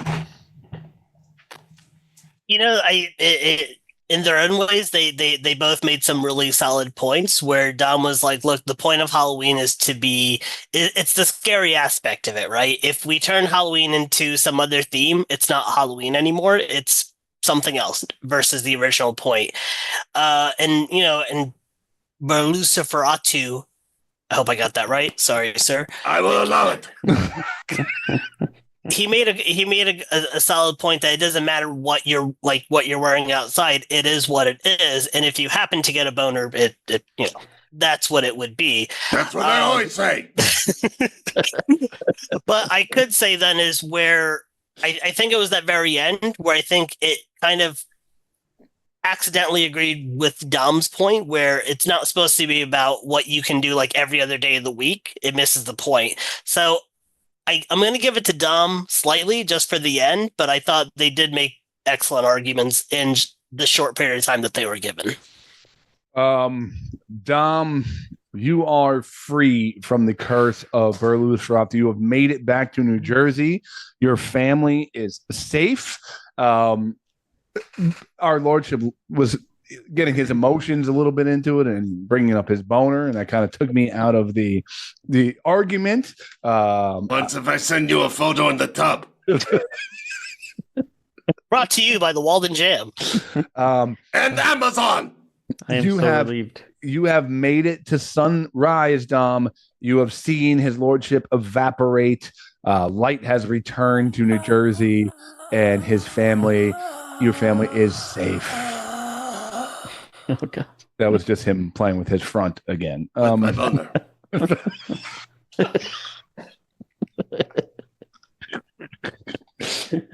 Well, and the cane disappeared. So, oh boy. you are safe. I hope your night is free of nightmares here. Now, Dom, you are not done yet because you must judge this next thing, and we must agree in order for either Harry to survive or Harry to meet his maker. Harry, we're going to go heads or tails. What do you got? I pick heads. It was heads, so you are going to be for whatever this argument is. Your lordship, can you pick a number, please? 2. 2. Okay. You are going to be against what this is. Oh boy, Harry. Blackface, brown face, yellow face, the practice of darkening or changing one's skin color to portray a person of a different race. This is widely condemned due to its historical roots in racist minstrel shows. Harry, you need to be for this. Would you like to go first or would you like to go second? I'd like to go second. Your lordship, are you ready? I'm ready. You have 60 seconds to make your point. It as it's pointed out, historically, even though people want to be playful and be like, no, I'm giving respect to it, we have to look at what everybody has done with it. You look at Amos and Andy in the early 30s and 40s coming out with television shows trying to say, oh no, we're trying to be, playful with black people, but instead they are mocking them. They take it a step further. They feel like because they're dressed up and they're in character, they go to a step further to bring down people of different cultures, and it's just shameful. There's no reason that you need to do it. You can be respectful for a character that has to be Hispanic or Indian or African American and not put on the coloring of this paint on your face and causing 5 seconds. People to be feeling unsafe and unwanted. It's uncalled for, and I will not allow it. Wow. Thank you, your lordship. Harry, you have 60. Oh, he's taking a sip of water. I can't imagine why you need a sip of water after debating blackface in a vampire voice. Harry, you have 60 seconds. Go. I think subjects such as blackface always has a misinterpretation that's added to it, right? Because it's judged by the viewers who see this person, and sometimes they may not understand what the context of what the idea was behind it, right? When you have current people now who may fully color their face, and it happens to be a black or a brown, right? We say, oh, that person's making mockery of a certain race. We don't know what their intent was. Now, I do understand where we can say, well, it's not up to the person wearing it. It is up to the viewer who is doing so, because end of the day, how you come off, you control that, and anything after that is up to the viewer itself. So I think to do this properly and to educate the audience, we have to sometimes demonstrate even ill things in the past. We can't pretend it's not there anymore, but we have to show that, hey, there is context behind this. There's an education. This is why we don't do it. And as much of a mockery as it can be, we can't forget what we came from and what we've learned as well. Time. Wow. Well done, gentlemen. Well done, gentlemen. Dom, do you try to save your fellow villager here? Do your fellow be neutral about it? Your real estate agent? It's tough. It's or tough. Do you go with his lordship? I think his lordship had the much easier, obviously, thing, right? So he just he didn't even really make a case so much as just say like, hey, this is horrible, because it is. Whereas Harry had an almost impossible case. Mm-hmm. And he did point out the one thing that I wouldn't even have thought of, which is that sometimes to educate people, you have to have some examples of it. So it's kind of like if we eradicate, it's almost like a 1984 thing, right? Like if we eradicated every mention from a textbook of blackface, then we wouldn't be able to learn about why it was done and how hurtful it was when it was done. Mm. So that is a pretty good argument. It's still obviously I'm not convinced that blackface is a good thing by the argument. I do think Harry did a better version of debating a harder side. So I don't really know what that means in terms of, like if I was just listening to these two things, I'd probably still say, yeah, blackface is wrong and you shouldn't be able to do it. But if I was listening just based on the arguments that were presented, I think Burlew's argument kind of assumed a lot of our previous knowledge, whereas Harry gave a pretty simple, like, hey, we got to educate people about this, so that means we have to be able to do it and confront it in a way. That's tough. Are we going based on who had a better argument, or are we going? I think Harry had a better argument. You think Harry had a better argument? I think he. Well, I don't think. I think he argued his point better. Okay. I think Harry had his back against the wall here. A tough topic here. I think he brought up some good points. He had it. I think Mike, he kept a nice, powerful idea. Obviously, that we clearly know it's wrong, but he brought up some good points. I liked the reference to going back into Amos and Andy and all that stuff like that. So there was knowledge there. So I'm going to disagree. I actually think Mike, not because Harry did a bad job, it's just almost he was pinned so hard in the corner. So that brings us, they have 30 seconds here. You guys have 30 more seconds to try to hammer your point across. Harry, Mike went first. I mean, his lordship went first. You have 30 seconds left to bring this home. Go. Okay. Where you can understand and go back and say there was examples of like we're making mockeries of such, right? We just can't forget that at the end of the day, this was a part of, if you were part of a certain artistry and stuff, you have to acknowledge that you didn't have history behind it. However messed up it was, we have to acknowledge it existed and how we've grown from it. And that's where I'm going to stand on that. And that's where it should be left at. Time. Your lordship, do you feast on the bones of Harry? Let's see. As I can see the point of we have to break down barriers and look at situations, we can still do this without the need to put on face makeup and exaggerate certain things. I can be Italian and not need to change the color of my skin. I can put on Indian garments and not need to change anything. I am supporting the culture and not making a mockery of it by me coloring up my face and saying, by rule, I'm an Indian. I am just trying to say you can make costumes and still educate without the need for the face paint.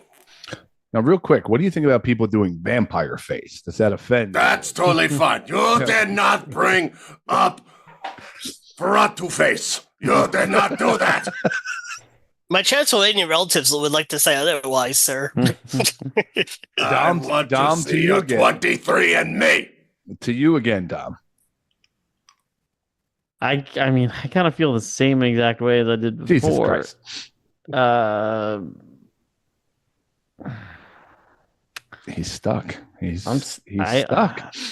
Yeah, I mean, I also think I'm going to go with Harry because I think Burlew kind of shot his argument in the foot a little bit by saying like, oh, well, we don't have to use the face paint, but I can just dress up in like Indian costume. And I feel like that kind of also, it's like, that's just a slightly lesser version of it. Like it's still appropriation of someone's culture. So it's just like moving the line a little bit, whereas the whole point should be like, hey, let an Indian person dress like an Indian person and call it be that be the end of it, as opposed to like, no, you don't need to paint your face brown. You can just dress like one.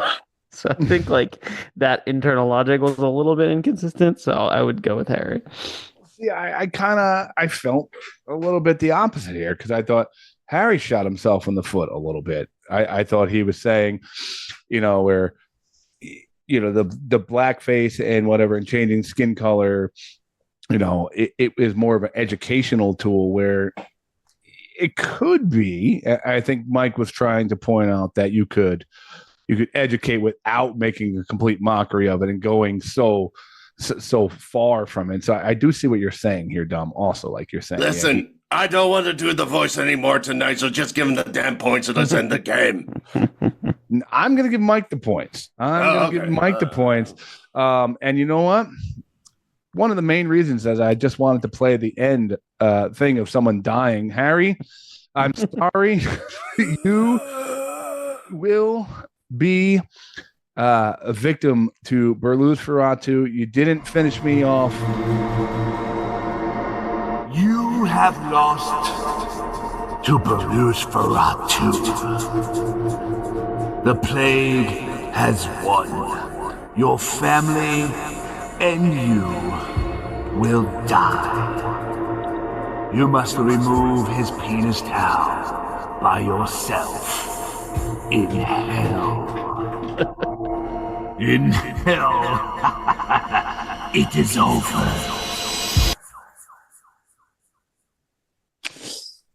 Harry, I'm sorry. Yeah. The way I see it, you had to get me over that hump, and it was so close. I had to give it. You didn't.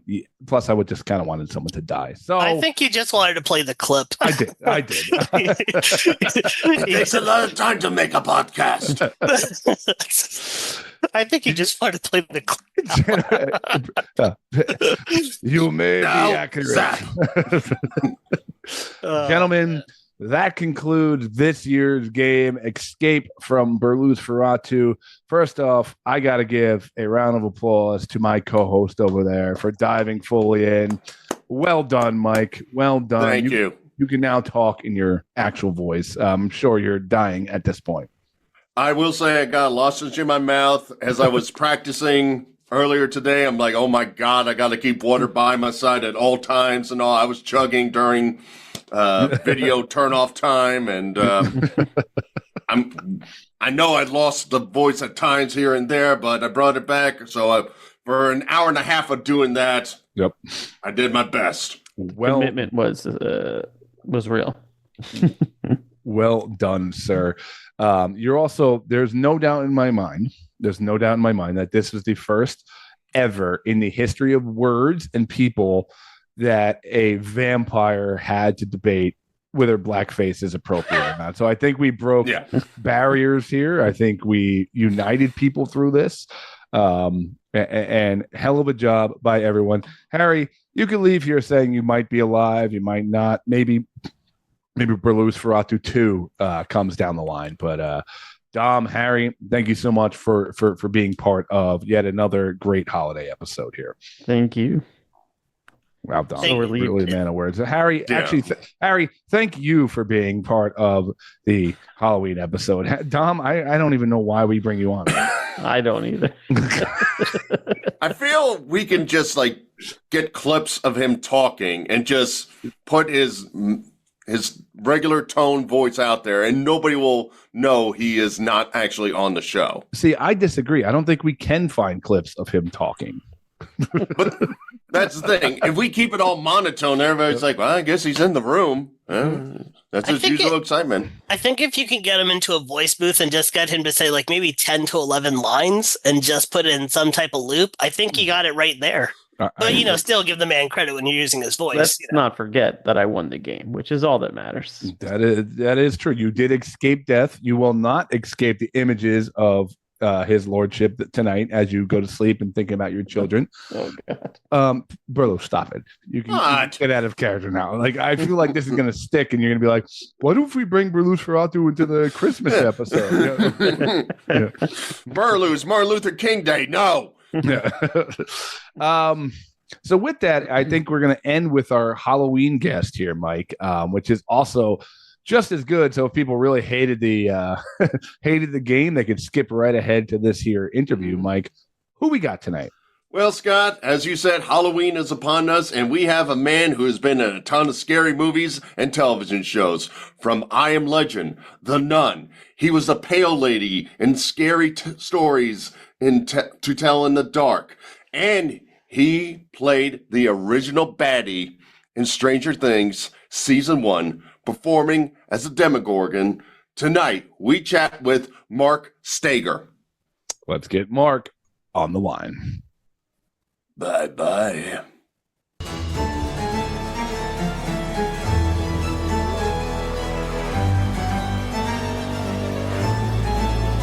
Mark, I'm Mike. Go ahead. No, I was just going to do the intro. Were you about to ask something? Well, I was just wondering where you guys are. I'm in Planet. I'm in West Georgia. Scott's in North Jersey. All right. Yeah, where you at, Mark? I'm in Los Angeles right now. Oh, nice. That's why it's all nice and sunny out there. It was 75 degrees today, sunny.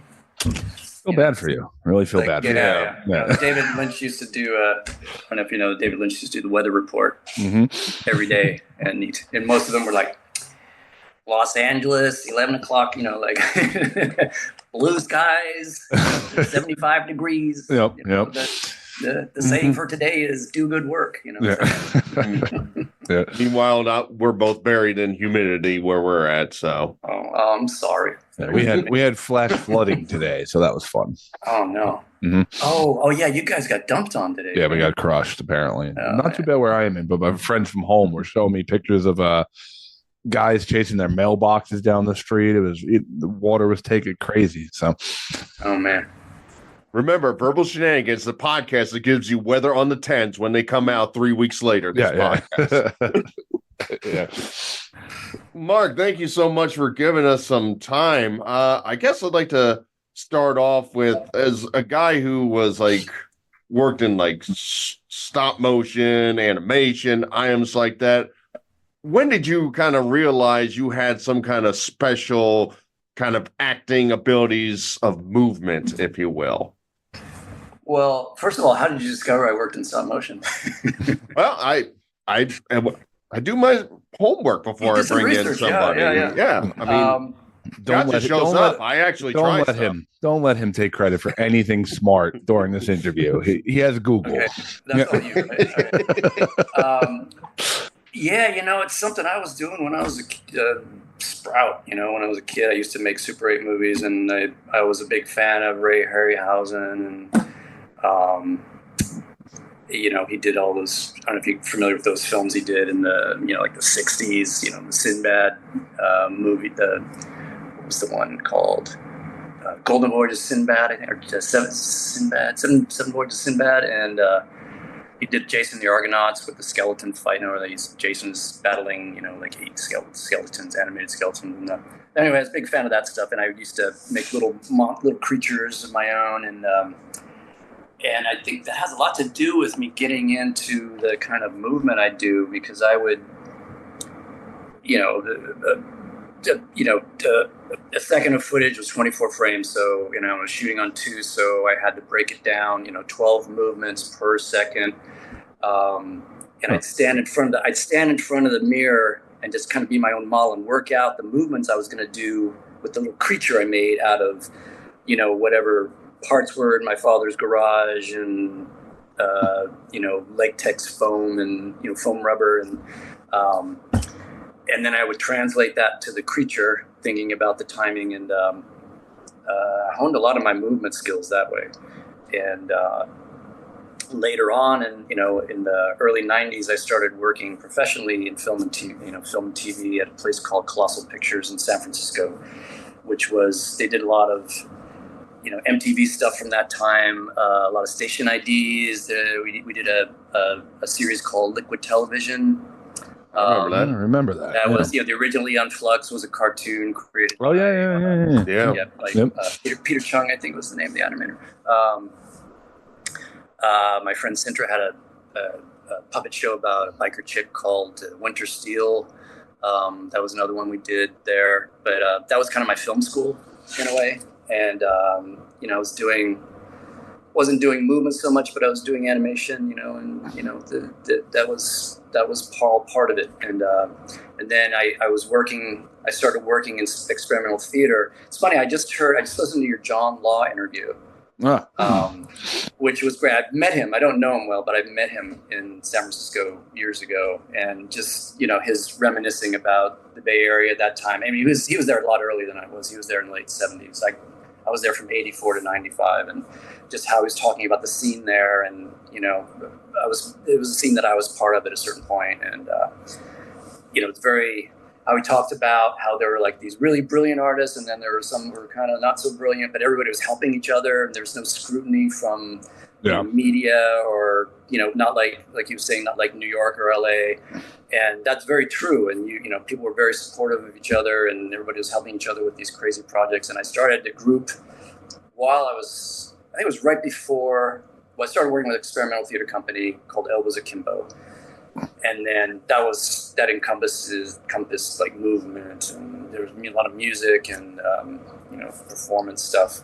And then I started my own group called Aussie's Labyrinth with my partner Hannah Sim at the time.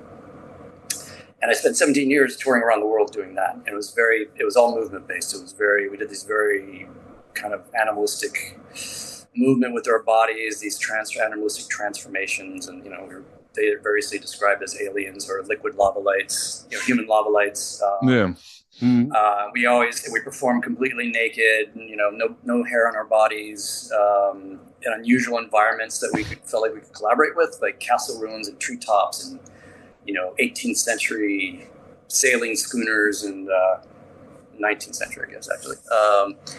And just finding unusual environments to perform. We did theaters occasionally, but we preferred just some place that felt like we could have a dialogue with, an environment that's something that would take people away from their usual kind of environment.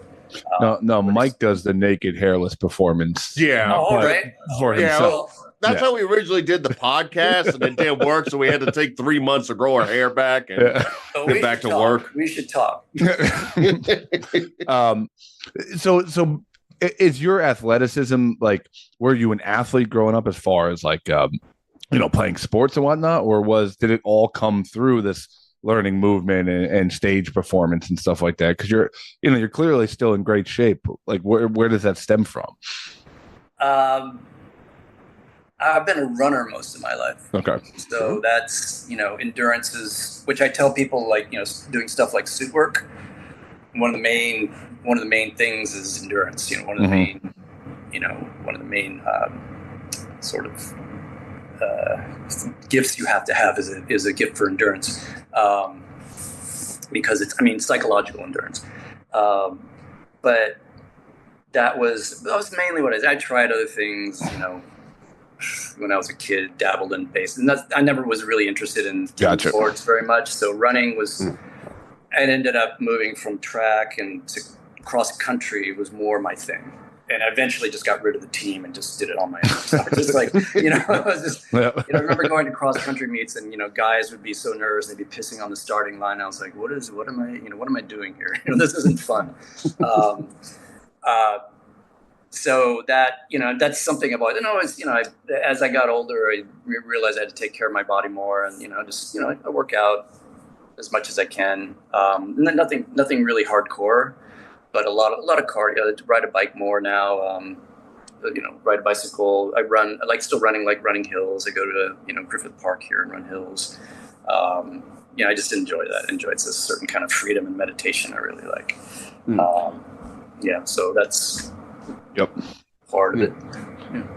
You had some really cool, like, for people who are into like heavy rock and stuff, you had some cool moments, and all. You were in the Metallica video, Until It Sleeps, and you were also performing at Coachella with Tool, and all. Can you talk about those moments? Yeah. Well, I was actually that was the next part of the story about the whole move, working in film and movement stuff is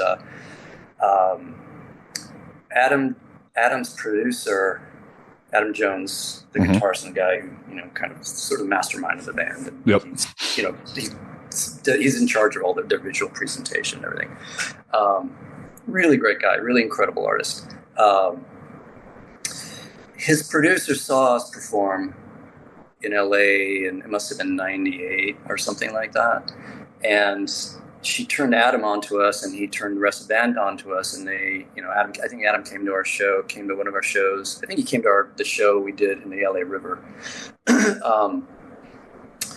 where we were actually hanging off the bridge, like one of the bridges. And we floated off down the river at the end of the show.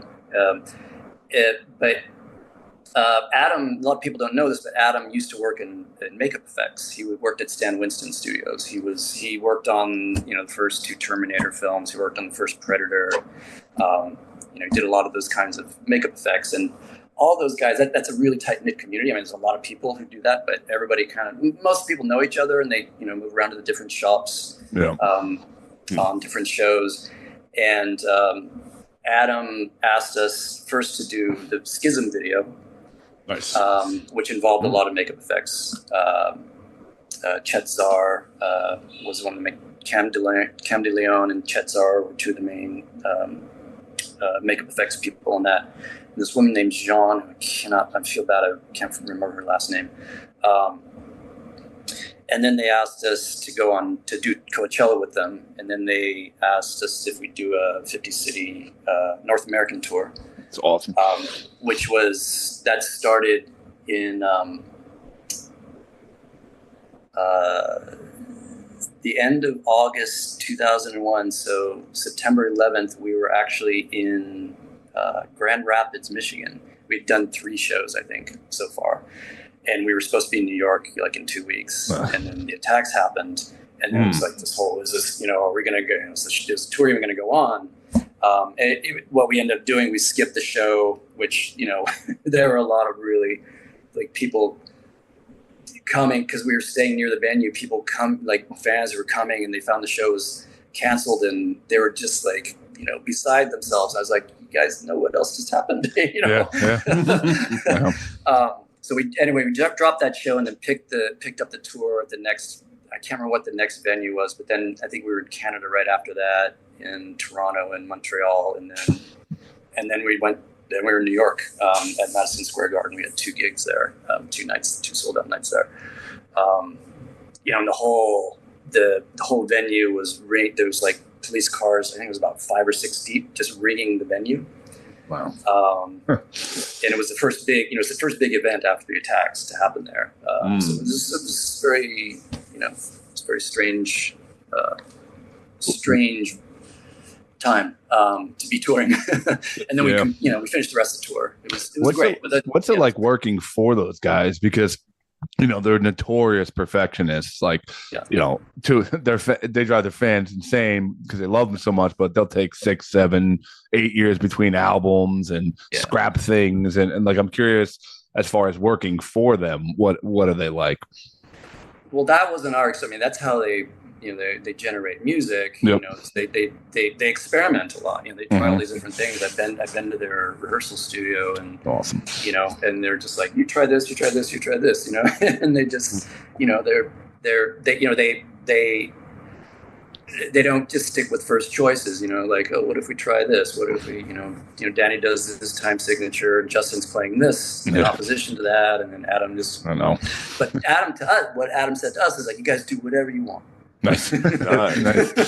So there was well, okay, what if we foreshadow, this when you play Schism, we come out and we foreshadow, and then he wanted us to just come out during their interlude that they do during every show where the band goes off for 20 minutes, basically. Mm-hmm.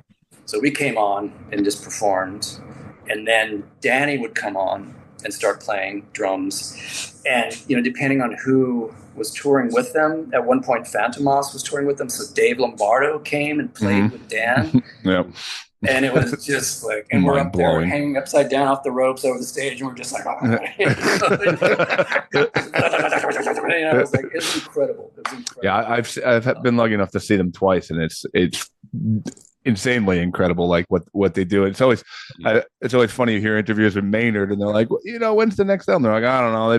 The guys have been working on the music for 4 years before I even come in sometimes to lay the vocals down. Yeah, so it's pretty awesome.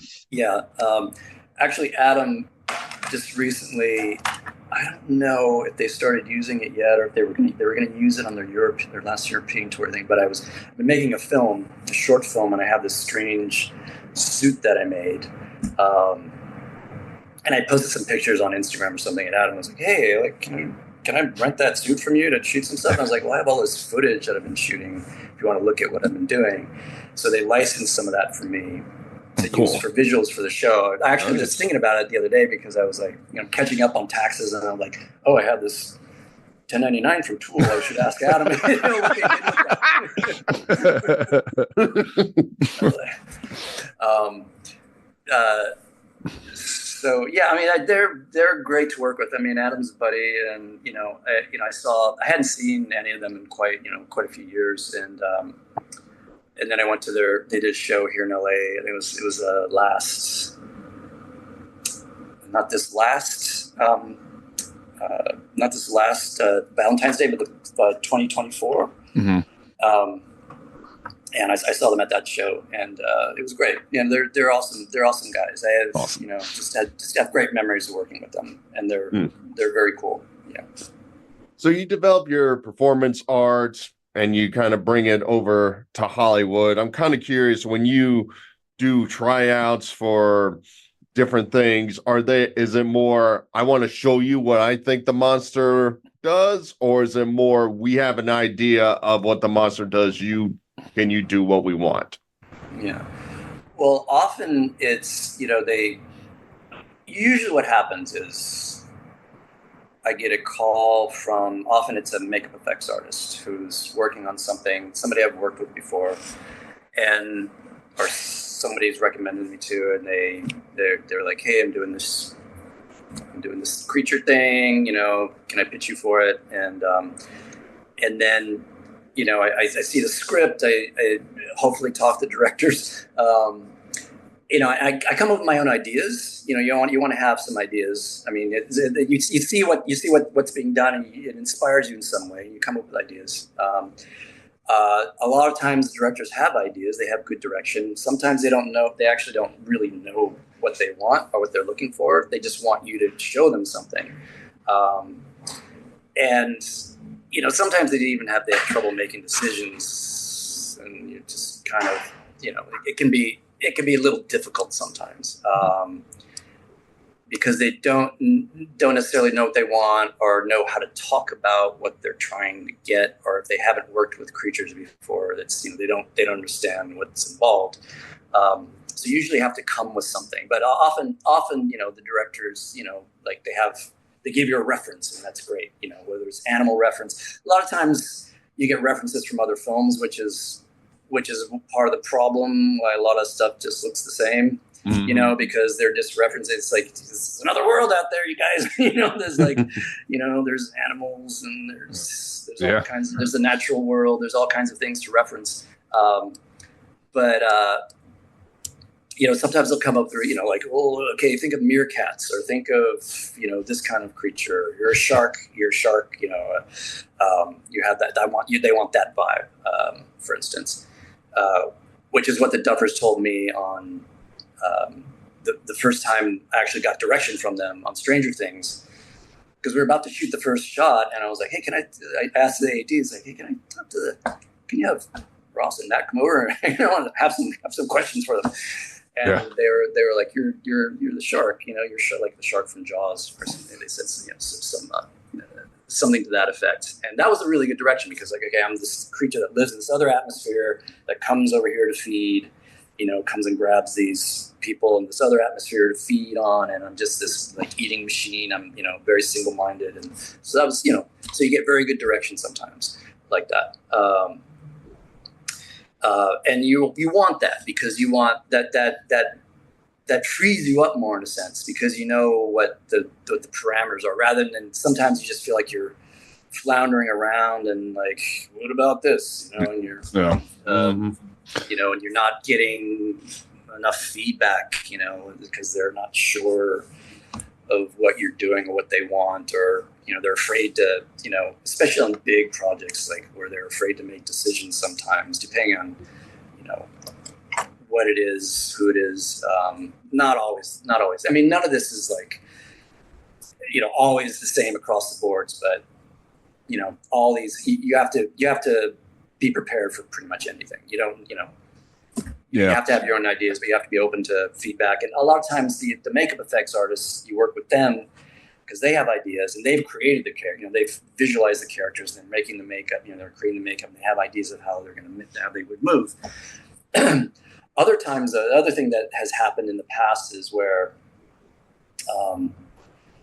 you have an idea, you've come up with something with the makeup effects artist, but then you get on set and they have a movement coach, which is something I've done as well. You know, I've been in that position. Can be interesting or hard, whatever.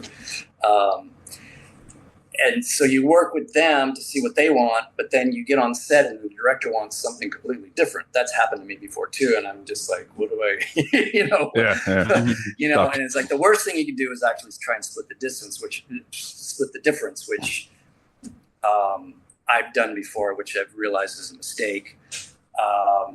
You know, really you just want to listen to the director, but then depending on who the director is, there's a producer who might have other ideas about it, you know, and then you're doing reshoots and they want something else. And what they want is what you did in the camera tests for the first time you put on the makeup. Right. You know, that's happened.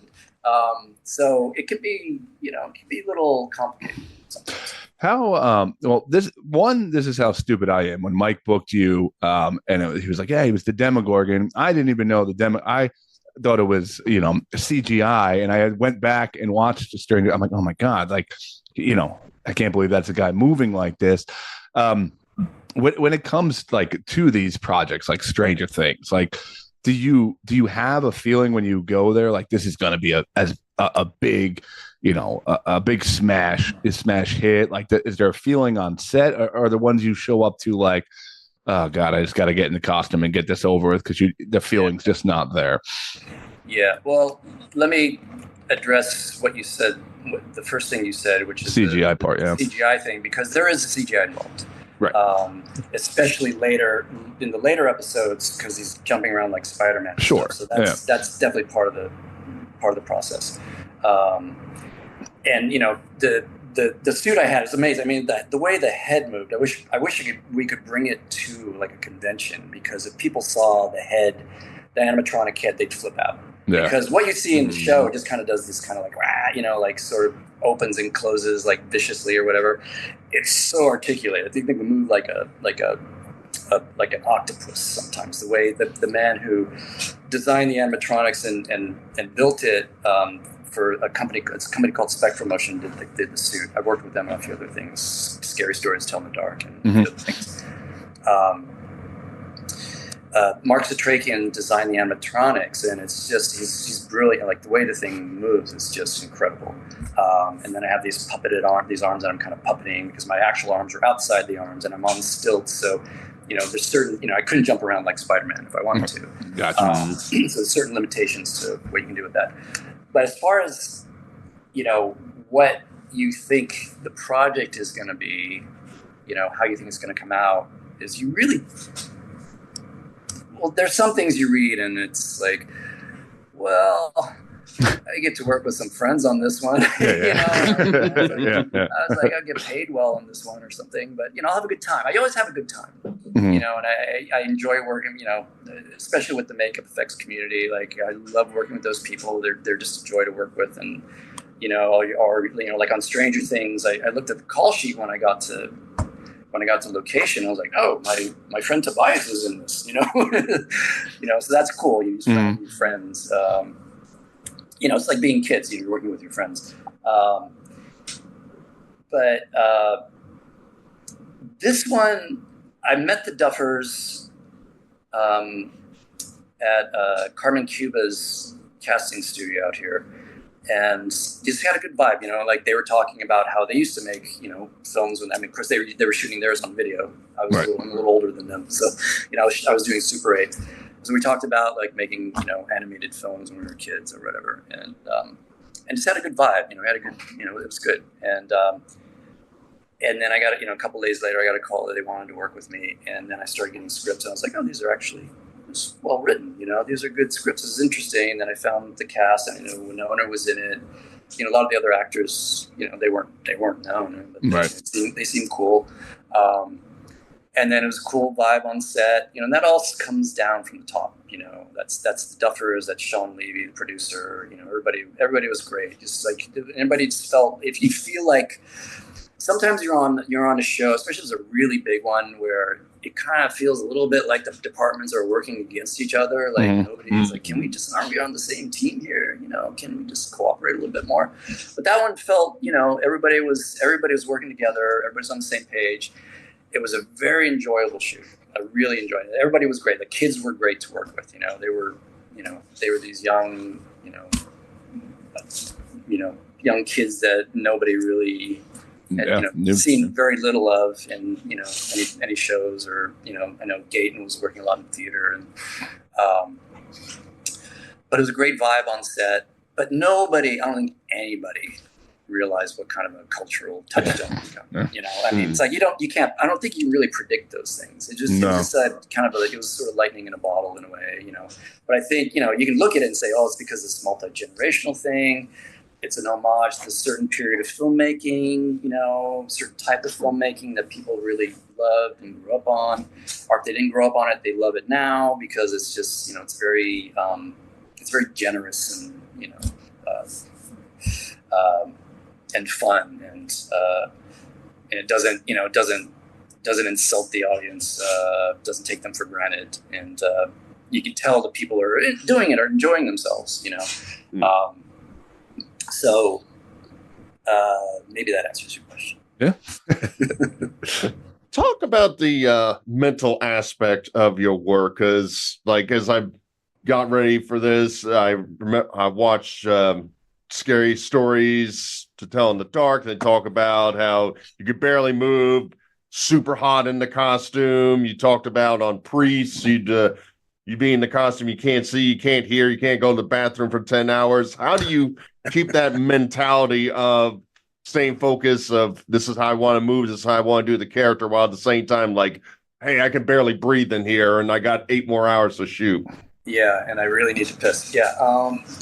Which, by the way, I will not get in a suit without it flying in now.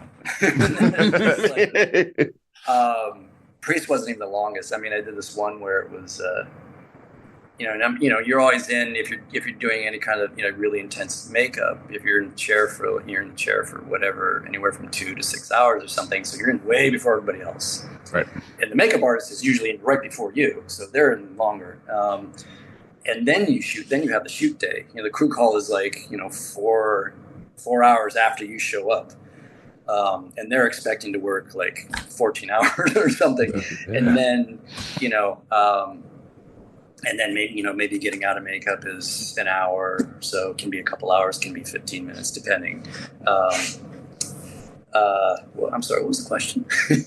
Just talk about like the mental state of like how you yeah. Well, that's part of it. I mean, it's, you have to understand that you're going to have these long days to begin with.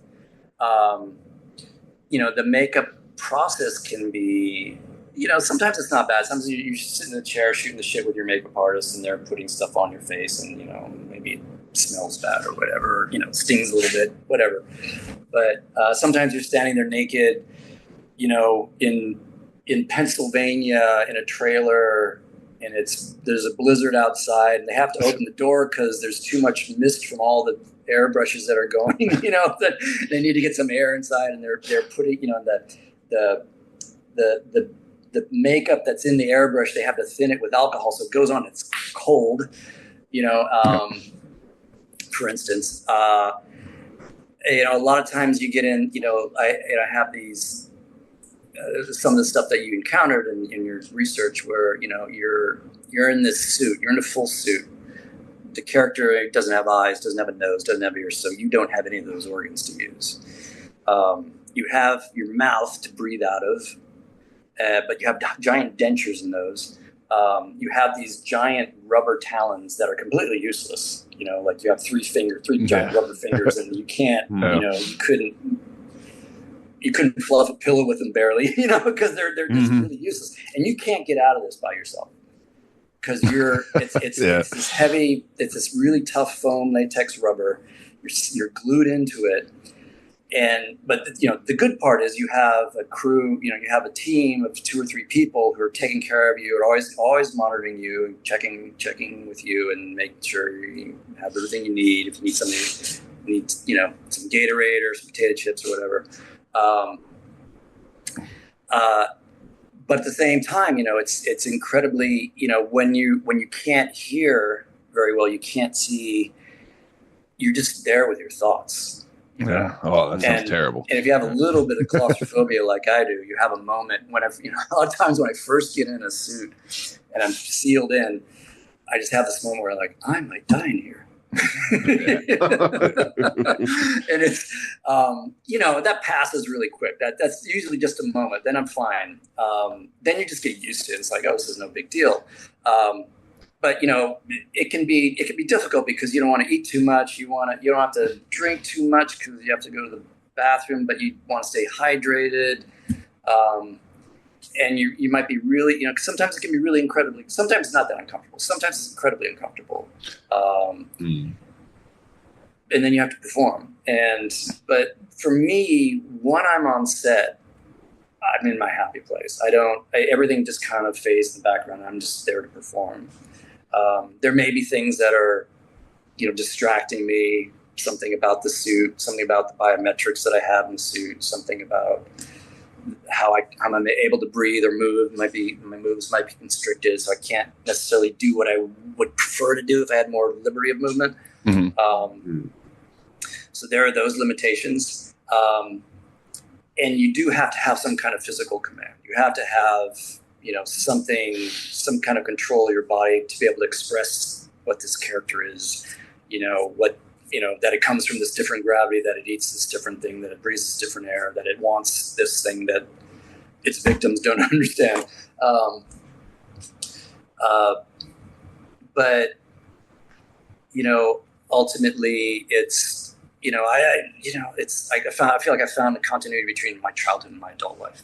That's when I'm really enjoying myself, on set. We've had the pleasure of becoming kind of friendly with Howard Berger. Oh, Howard's great. Yeah. Love the guy. And we've had him and Tammy Lane on twice on the show.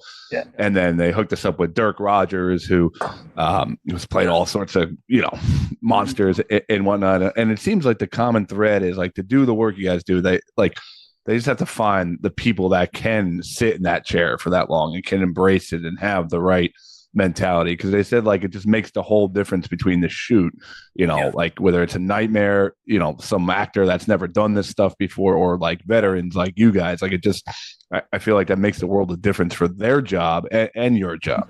Yeah So yeah, exactly. I mean, Howard's a great guy. I've actually worked with him awesome times, a couple on Priest, on This Is the End, on him and Greg Nicotero, his partner.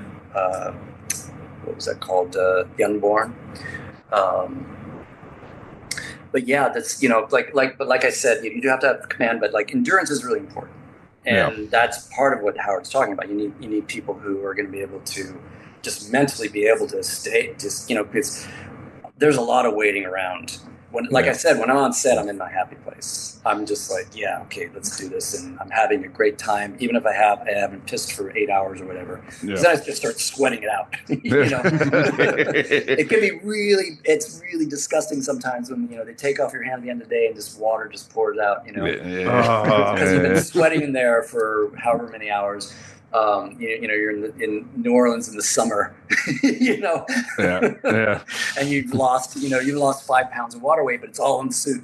So that is a major part of it, is just having that relationship with endurance. Another thing I find fascinating about talking to you and Howard and Dirk and Tammy, it all seems like you guys kind of all caught this bug early in your life. Like it all seems like you're all into monsters and things and movements like way early on, and kind of that followed you through. I feel like the people who love monsters, like it is this community that seems to find their way, and they kind of find each other at some point. Yeah, that's very true. I mean, Adam Jones is a perfect example, because he's, he used to do, that was his job, working at Stan Winston's on all these, these big Hollywood creature productions, Jurassic Park, stuff like that he worked on. And that has a lot to do with my longevity in the whole, creature performance thing. Is, people would call him, and who are those weirdos in your video? We need somebody for this music video or this movie or whatever. And, you know, he'd pass us our names along, and my partner and I at the time. And then it just, you know, you meet people, and, you know, at the end of the day, you want to work with, I mean, you know, there are a lot of different people who can do different types of things, you know, and, you know, you want to work with people that you want to spend time with. You know, that's part of it too. You want to work with people who can do it. And first of all, they have to be able to do the work, right? But then you're sitting with them all day, and these are people you're hanging out with. And I've made great friends just, you know, sitting in the chair. You know, and it's one of my, you know, it's like it makes some great enduring friendships, you know, which, you know, as you get older, you don't think it's like, oh, you know, it's harder to make friends or whatever as when you're 20 and, you know, just fucking around and doing whatever, you know, mischief with people, or shenanigans, as you guys would say. Was it shenanigans? Yeah. Shenanigans. Yeah. Yep. But I've made great friends, and I still feel like I still do, you know, in this business, which is really great. You know, it's a really nice, it's a nice, you know, bonus. Now, one project I got to ask you about, you've done so many big shows and movies and stuff like that, but I have to ask you about a project which I oddly think I first heard about from my co-host, Scott Brennan, because we do a Halloween game every year. And one of the games that Scott does with me and some other friends is guess which one is a real movie. Or he'll give two real ones and a fake one. Okay. And Scott, correct me if I'm wrong. I'm sorry? I'm going to ask Scott this because correct me if I'm wrong, Scott. Wasn't one of the possible answers the man who killed Hitler and then Bigfoot? That is correct. That was when I was researching this interview. I'm like, aha! Like I remember this from somewhere. Yeah. And then the Bigfoot, not then, and then Bigfoot. It's then the Bigfoot. Oh, okay. Which I knew that's the one you were gonna bring up. I don't know. Have you seen it?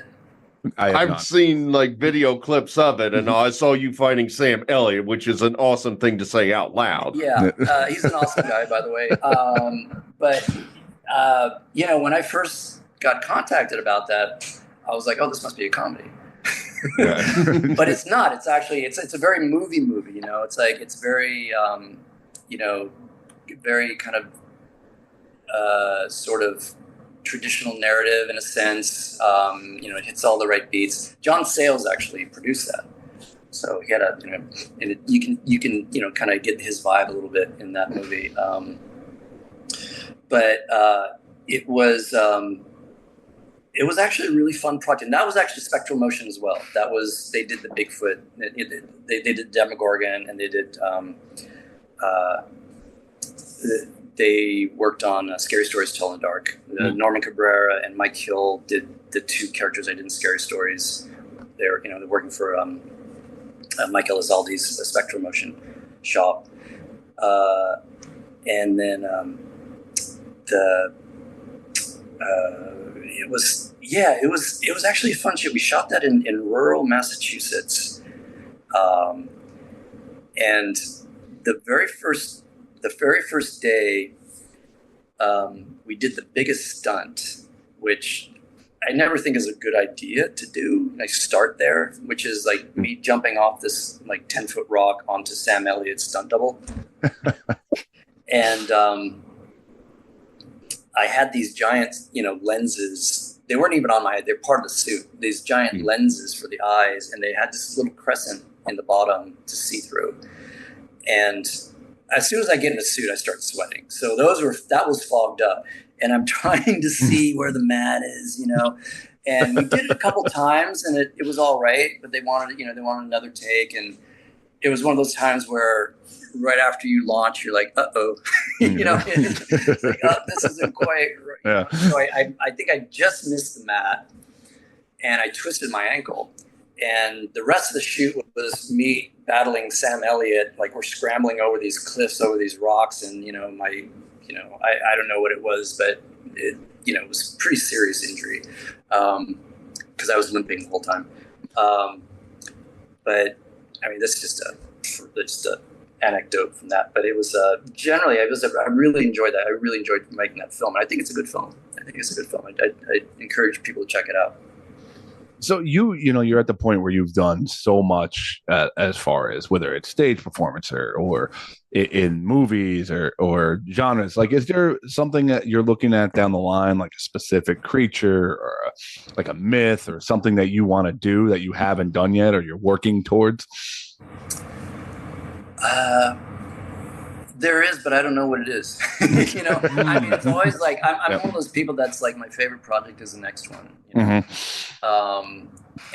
I'm working. I'm doing more of my own projects now. Like I said, making this short film. I actually made a suit for myself, which it's odd because I would think like I don't want to be in a suit for my but I made little mad you're not in it during the interview. Not gonna lie. You should.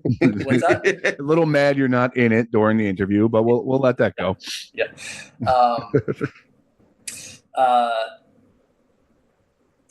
I don't. It's like I'm always excited when a makeup buddy calls and says, "Hey, I got this project. We're shooting in Missouri. Like my friend Norman Cabrera did recently, or this thing's coming up. Would you be interested?" And I'm really into helping other people realize their vision. So I'm into, getting into other people's heads and getting something presented to me and saying how would I express this? At the same time though, I am very interested in creating my own creatures. I've been working with this artist friend of mine, Paul Donald, and we started doing some wacky stuff. He makes these crazy masks out of planks. They look like looks like he took apart a fence and just nailed like a creature together. I mean, he's a master carpenter, but he makes these kind of crude heads very simply out of just like basic wood and nails. And they're very expressive, and we've been doing some kind of crazy little experimental films together, and hoping to keep doing more of that stuff. And right now I'm trying to edit this film. It's called Spider's Web, my short that I'm making. Although I may change the title to Imago, but it's. Right now, I'm just kind of immersing myself in the editing process, so I'm not thinking about. I'm trying to get this creature that I've made already into a shape where I can show it to people. But I also enjoy when there's. I enjoy suit work, but I enjoy when there's when there's not too much on my body constricting it. That's limiting my movement. Because I feel like I can be more expressive if I'm not, being, pulled into a certain shape. So the nakeder, the better, in a sense. Well, Mark, we really appreciate the time here. We can clearly see you have a passion for this. You have your own art form, and you've made it into some amazing things out there for all of us to enjoy. And we really appreciate you telling your story. If people want to hear more about you, the projects you're talking about, where are the best places they can go to find out about it? Well, I have a website that's I'm not finished. It's not finished yet, but it's largely finished. It's at marksteger.net, N-E-T, because some guy, there's a very nice man named Mark Steger and somewhere in Texas who has a marksteger.com. He has a blog. I saw that, and luckily I figured out it wasn't you before I asked you questions about it. Yeah. I'm .net. I have an Instagram that I kind of keep up on it. It's you put some tool stuff up there the other day. I checked it out. The Mark Steger. And I've occasionally put, stuff up, projects that I'm doing. Somebody actually squatted my name. The name I was using before was Stegosaurus because that's what kids used to call me when I was, a youngster. And somebody squatted Mark Steger on Instagram, and they got all the, they're putting all these photos from Stranger Things and other things I've done up, and they had thousands of, tens of thousands of followers, and I contacted Instagram. I was like, hey, this is me, and I have administration of this, but they just took it down. Now, was that nickname because of your name or because you used to walk around like a stegosaurus around? It's like, when kids started learning about dinosaurs, they're like Stegosaurus. It's a great one. And that's, Steger's not a common name, but if you talk to people who have that name, chances are they've been called that in the past. Final question for me, with all the opportunities, horror movies, sci-fi, do you ever like go out to producers and like, hey, do you need a monster for like a rom-com that they can come into or something like that? Something beautiful, maybe a historical piece or something like that? Like a high school drama. Yeah.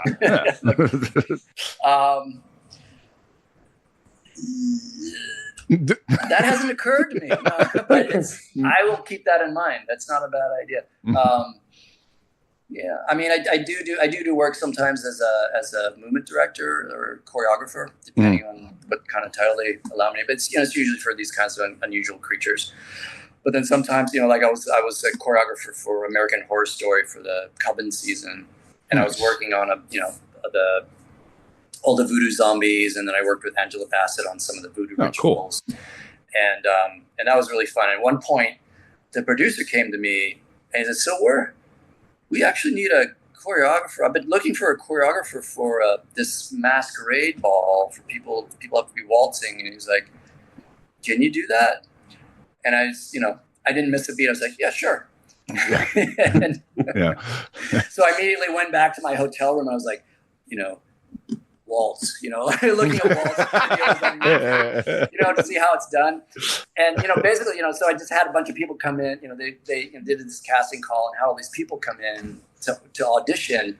And I had people, try out and show me how they would waltz. And then I would have the best ones show other people how to do it, So it's like, I taught myself how to do the box step, but then, a lot of it was just like wrangling people, like keeping them from crashing into each other, because it was all different skill levels. There were a few people just phenomenal.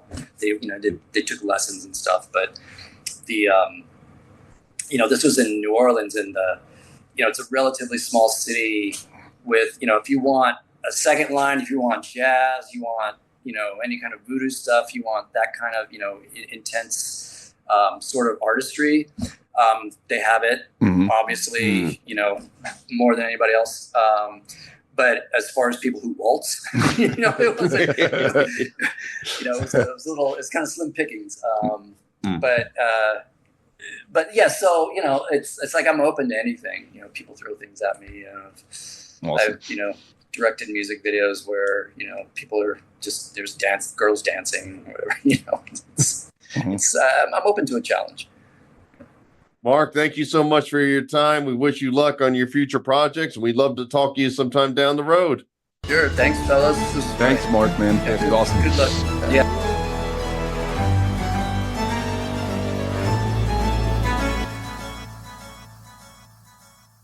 And the 2025 Halloween Spectacular. I always forget if I call the Christmas episode the Spectacular or the Extravaganza, but it's one of those. Like I said, first I want to thank Mark for coming on the show. With Stranger Things coming right around the corner, perfect timing. I think these games are going to be the death of me, Mike. No, I will attempt to come up with something for Thanksgiving and all to get. Technically, you don't which touch Thanksgiving, like couple years from now, or listen, I'm not a man of commitment when it comes to this show. I mean it could, like, you're like, this is my Thanksgiving. I'm like, no, 28 episodes from now is my Thanksgiving, So I'm looking at setting something up, and all. It all depends on everybody's schedules and everything. But gotcha. Yeah. It's just I don't know. The weeks leading up to it, I'm so obsessive about it. It's like I'm changing things and writing things and looking things up and just like trying to figure out if the scoring I find that the hardest part of any game is like figuring out if the scoring is possible. Like, cause you never know. It's like if someone bombs around, all of a sudden Burlewsferatu just eats him. And then it's like, well, that game sucked. Yeah. So I tried to give them a little padding in the front and see what happens. But then you saw like Dom went way ahead, and Harry, it was close. I still think he died. Screw him. He's dead. Yeah, who cares? I mean, it's at the end of the day, you're just trying to make it competitive, so it's the audience can somewhat be like, "Ooh, I wonder what's going to happen." Blah blah blah. But it's just having fun and all. And sometimes you play a game of Monopoly, and somebody gets 10 properties and build hotels in like 5 rolls, and game ends early. There's nothing you can really do. Of course, but it is one of my favorite things to do is come up with these dumb episodes, and I think we nailed it this year again. Burlew, fantastic job tonight. Anything to promote before we go? I'd like to promote my throat is scratchy as living hell after tonight. One more time.